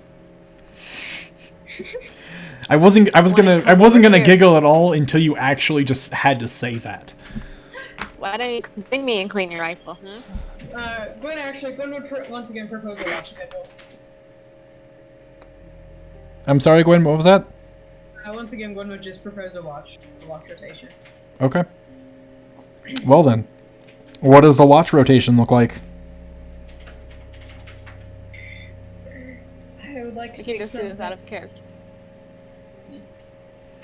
I was just gonna say I would take something like later in the evening.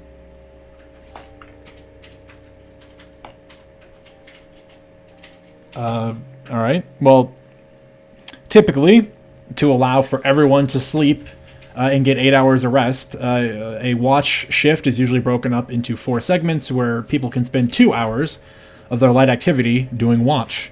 So we require 4 volunteers, unless people don't want to volunteer, in which case you have less.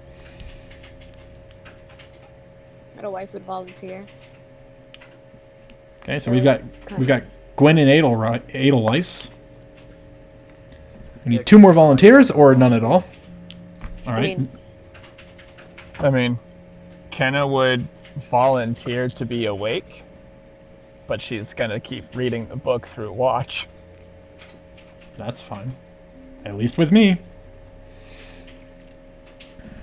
Lars would also volunteer, but he would also say that, you know, the safety bell setup is there just in case, but he'll go out and watch anyway, even though he can't see heck outside. In which case, what order would people like to take their watches in? I know Gwen at least has the specification of it being on the latter half of the shifts. Kenna Lars will would just probably go first. Okay, I'll go after Kenna then. Kenna, I'll go, Lars. Last? Wait, what time is last? What time does that fall in? Like, It depends on when you guys. Time of day. Depends on when you guys go to bed. 'Cause they're 'cause- just gonna suggest, like, you know, best dark vision should go in an area at time that's not twilight. I would put you at slot If 3 not, then. you slept until like date. Let's see. I think slot 3 would be better Yeah, for which is Edelweiss, where- given Edelweiss's ability to see in the dark. Then I would be on 4, last watch. Yep. Alright. Okay. Again, no pressing Sorry, I business. had to steal your spot. What time would you guys look to bunk down for the evening? 9 o'clock? 9:30, 10? Yeah, I 9 think a o'clock. similar time before. After a quick, Yeah. after a quick jotting down in the journal, Lars would just like go straight to sleep, pretty much, or try to. In his preferred corner. Still gotta adjust to. 9 o'clock. I think we like quote unquote 9, because then Okay. Kenna would read for 2 more hours while keeping an ear out for anything that comes in, and then she would go to bed at 11. Okay. Yeah. So 9 o'clock is when people Fancy will boy Nikolai getting all the sleep. begin bunking down. It is quite dark by this time. Okay. Like I said, if no one else has anything else they need to take care of today, everybody can go to bed. And in that regard, a couple of things. So, first, we're going to just do the watch cycles real quick. Kenna, make a perception check for me. Absolutely. Would ritually casting a spell during the 2 hours of downtime also be or would that be considered like light duty? What spell is it? Locate plants. Yeah, I think spell casting does not count as light activity. Okay. I think I'd maybe let cantrip usage slide. But ritual casting, I think, is a no-go. All right, what am I rolling? Perception, so +3. So 17 total. Okay. It is a dark, frigid night. It dips into about 10 degrees. As the sun finally, in its warmth, leaves this day. As you are waiting and listening and watching, it is a pretty uneventful night, other than the sounds of the woods and the occasional skittering of wildlife. Yeah, like that. Okay. She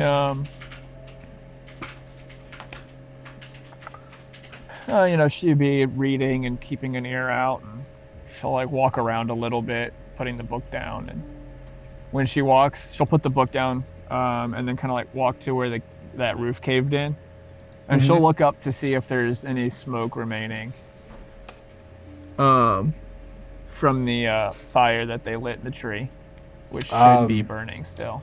Yeah, with your 17, you don't see any smoke. Okay. Will I It smell is- it? I know it's dark, so. Oh, fair. Actually, yeah, with the 17, you do smell some smoke Okay. on the air. Okay. Yeah, I forgot that it's a little while. It's like it's pretty far away and it's Yeah. super dark out, so I wouldn't About an see any hour's smoke, walk or but- so. Okay, so yeah, I could just like kind of smell that campfire smell. Yep. Okay. It's still burning. I'll check on that in the morning. And she kind of walks back around and, just sits back down with the book and keeps an ear out. And then she'll go to bed after waking up Mordahine. Okay.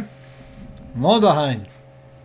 Mordahaine's Yes. just woken up by her hand, just like lightly but still stiffly patting, like pop, pop on the chest. Yeah, bam. yeah. Oh, thank you, Hannah. Yeah. I'll Anytime. get. Yes, I'll get my rifle. Just two seconds. And Lars will lazily roll out, get his rifle, sling it around the shoulder, and like as he'll turn around, Porsche is still on the bed, and Lars will turn around and just go, "Keeps that one for me," and he'll head outside.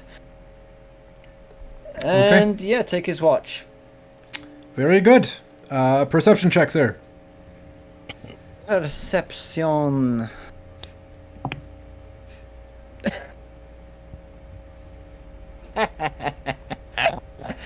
Yeah, that's a 2. That's a natural 1. Oof.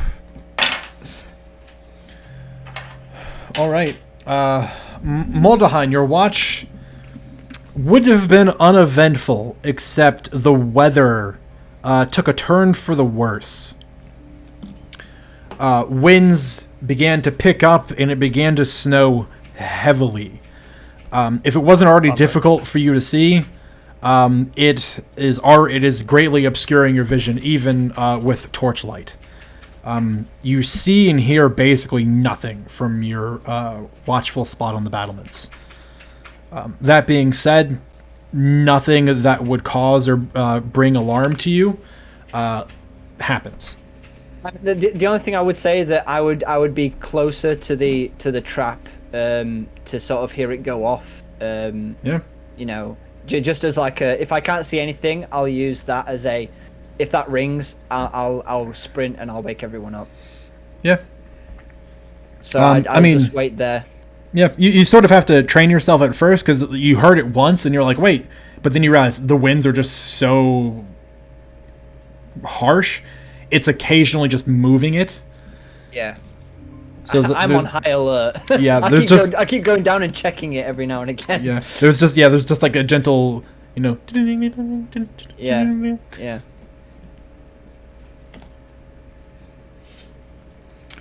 Okay.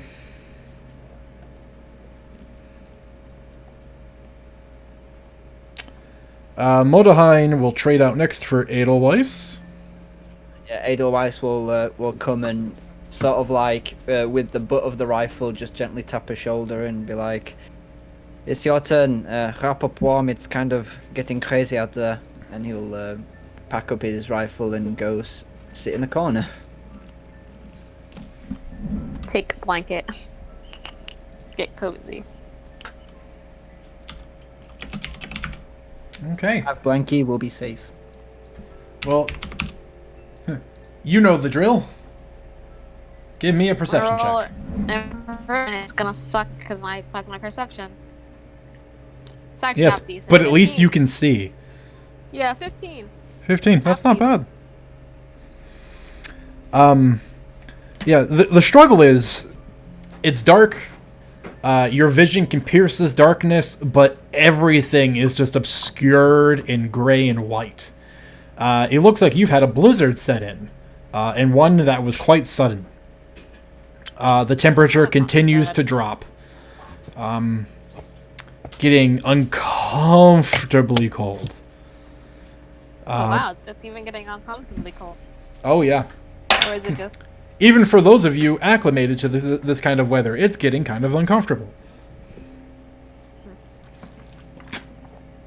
But nothing seems to happen. This blizzard seems like punishment enough.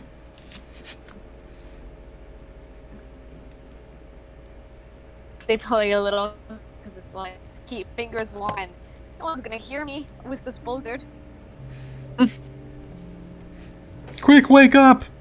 No one hears it. Everyone dies. That being said, And that's and we go get Gwen. yeah, just there's Gwen on the shoulder. You know, like gently, like take gently. Mhm. Nudge down, yeah. That's the word. Just throws up. Yeah, nudge. And there's gonna be. Is it still blizzard? Still blizzard out there? Oh yeah. It's quite a blizzard outside. You might want to take something with you. She gets up and throws on her coat, and goes and takes the wineskin and parks herself up on the battlements. Otherwise, it's just gonna get curled up once more. Those Okay. blankets, people have 2 blankets, and that's what they are doing. I'm going to just be polite and say people have been tending to the fire every subsequent shift, right? Oh yeah. Okay. Otherwise, y'all are gonna start freezing to death. Sorry, it's been a few days since we did this. Mhm. That we remembered to do that, so. Sorry about that, Gwen friend. absolutely throws a couple logs on the fire and gets it going again if it's falling down at all. Yeah, it needs a little love occasionally. Yeah. All right. About what time is my watch? Like About 4 a.m. and the sun comes up at 7? The sun comes up. You start to get sunlight around 8:30. The sun is officially up by about 9ish or so. Alright. Alright. I'm gonna park myself. Settle in. Okay, give me a perception check. I'm gonna keep all my senses open, so eyes Yep. and ears and nose. So with advantage. Yeah, buddy. Yeah. Perception? Mm-hmm. Jesus. 16.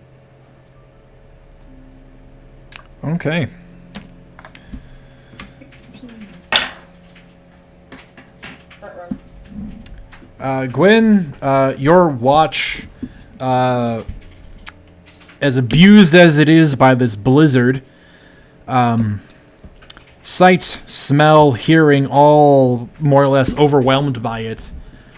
The 2 hours slowly work by as the chill settles into your extremities and into your bones. And you encounter nothing. Nothing seems to happen. Good to know. The blizzard stays fierce, however. For the fun part of the night, I need D100 rolls from everybody. Yay. Okay. Oh, I will use my dice for this. Yeah. That's a good idea. Double 0 and the 10 dice. Yeah. Yeah. 88. What was it, Gwen? 88. Oh, nice. Let's see if one can top that. I'll just type mine in. Hey, music, Sure. are you there? Yeah, I rolled. Okay, I'm gonna look at your roll now. Nikolai. Yeah, Oh! Hey, Lars. That's the first time I've rolled my percentile Nice. dice. yo, Alrighty, I need this I die. beat that owl. I got a And- 93. I'll get this roll. It's not a competition. I know, this kind of high. That's what you I'm think. happy. Well, Let's me- have fun. If it is, let's hope Kyle can one-up them. One, up, 100. One, 100. 100, 100. 100. You guys couldn't handle the 100. Which anyway. one? Which one decides the 10, 20, 30? Never mind. That's There a you go. stupid question. Yeah, because when you look at him, you kind of realize. 94. Wow. Oh, Literally one up. One up! The literal one up, no way. Hell yeah. I guess it is a competition. Excuse me. We're just having fun rolling hundreds, okay? Who got the other 90 something? What was it? Edelweiss in 93. Oh, lol. And Gwen with an 88. Yeah. Um, Satisfying. It was satisfying to see the 80 and the 8. you guys all did pretty well. Dragons. This is normally one of those circumstances. We don't have enough time, unfortunately, to run all three of you through your things, and I normally do emails. But again, I'm pushing quite hard this open narrative, so everyone can experience and see and participate, even just visually. Open narratives. Yes. So I've yeah, been doing it this Open whole time. narrative. All of you need to. yeah. So Okay, these want me to big. explain So the D100 things the things will. later on? I will get, like I said, I'll be talking to each of you individually this week, to get some framework done, and then we're going to run through this in the game, at the start of the next session. Oh, spooky. Because these are the things that make, at least in my experience, these are the things in my games that are the most fun to participate in. The first campaign, they did most of these behind closed doors, and I felt like it was a great disservice, and it actually affected the growth of the party as a whole. So I really want you guys to sort of see everyone else's narrative, even if you never interact with it for a long time. I want you to be able to see the story and follow it. That way it's more exciting. At least I think it would be. Let's do it. I'm down for it. Can I ask what's happening, or is it something? Well, no, so, We'll find out. yeah, so... 20 minutes and we can't. It's me. Yeah, you guys. Yeah, I know it's 20 minutes, but there's 3 of you with high numbers, and that means I have to run stuff through with all of you. I know. And 20 minutes just isn't enough time to I give know. it justice. That's what hurts me. To be polite, I'm again, so excited for this. I would rather keep to our schedule time frame more than push over it if I could ever help it. So I would rather end early this week and then pick up the rest of it next week. But to better explain, so everyone fully understands. You guys have played with me quite enough. You know that I like to use D100s to determine big swinging narrative things, because it's a lot more fun to sort of just let the dice decide when something interesting should happen. At the end of every long rest, or at least once a day, you can declare to do a D100 roll, and it can be for quite literally anything.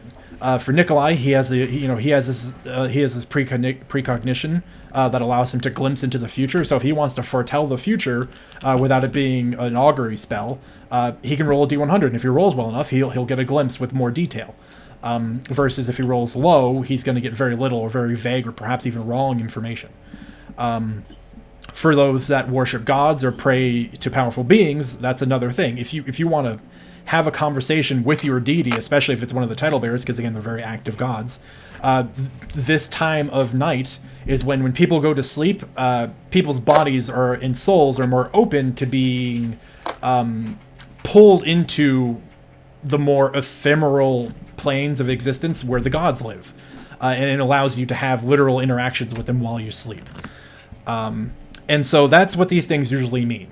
When they, at the end of the day, when these things occur, if it's not been used during the day, we roll a D100 dice, and depending upon where you land on the spectrum, high is good, low is bad. There's usually something that happens, and it's usually, I try to craft it to be meaningful to the narrative of your character, or narrative of the story as is relevant.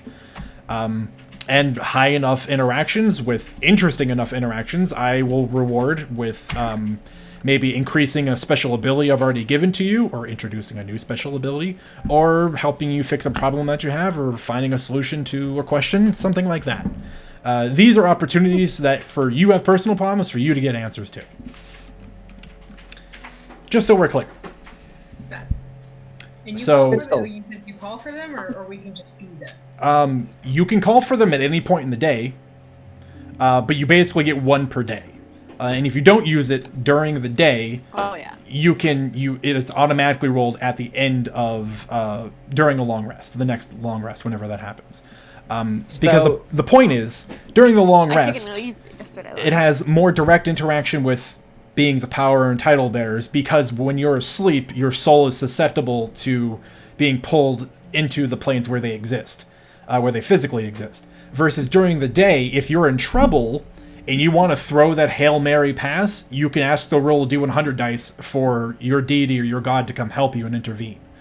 And if you roll well enough, something can happen. I've actually literally have had it happen before. And they make for really great narrative moments. So yeah, you can literally do it at any time. But if you want like a face-to-face conversation, it's probably better to use it at the end of the day if there's nothing pressing. Versus if you're in trouble, or if you need something, or if you guys are lost, or if you're captured, or if you're about to die, you can, again, like I said, just throw the Hail Mary and try it in the moment. Nice.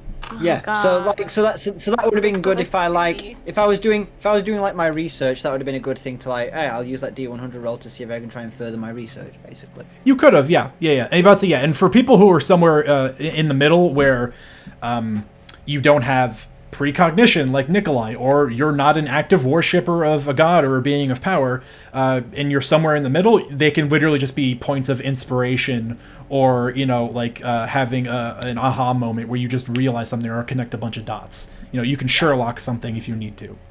Yeah. Sherlock something. God. Pretty dope. Can't wait. Yeah. So yeah, like I said, I'll be talking to all of you because, like I said, we got 3 very high rolls.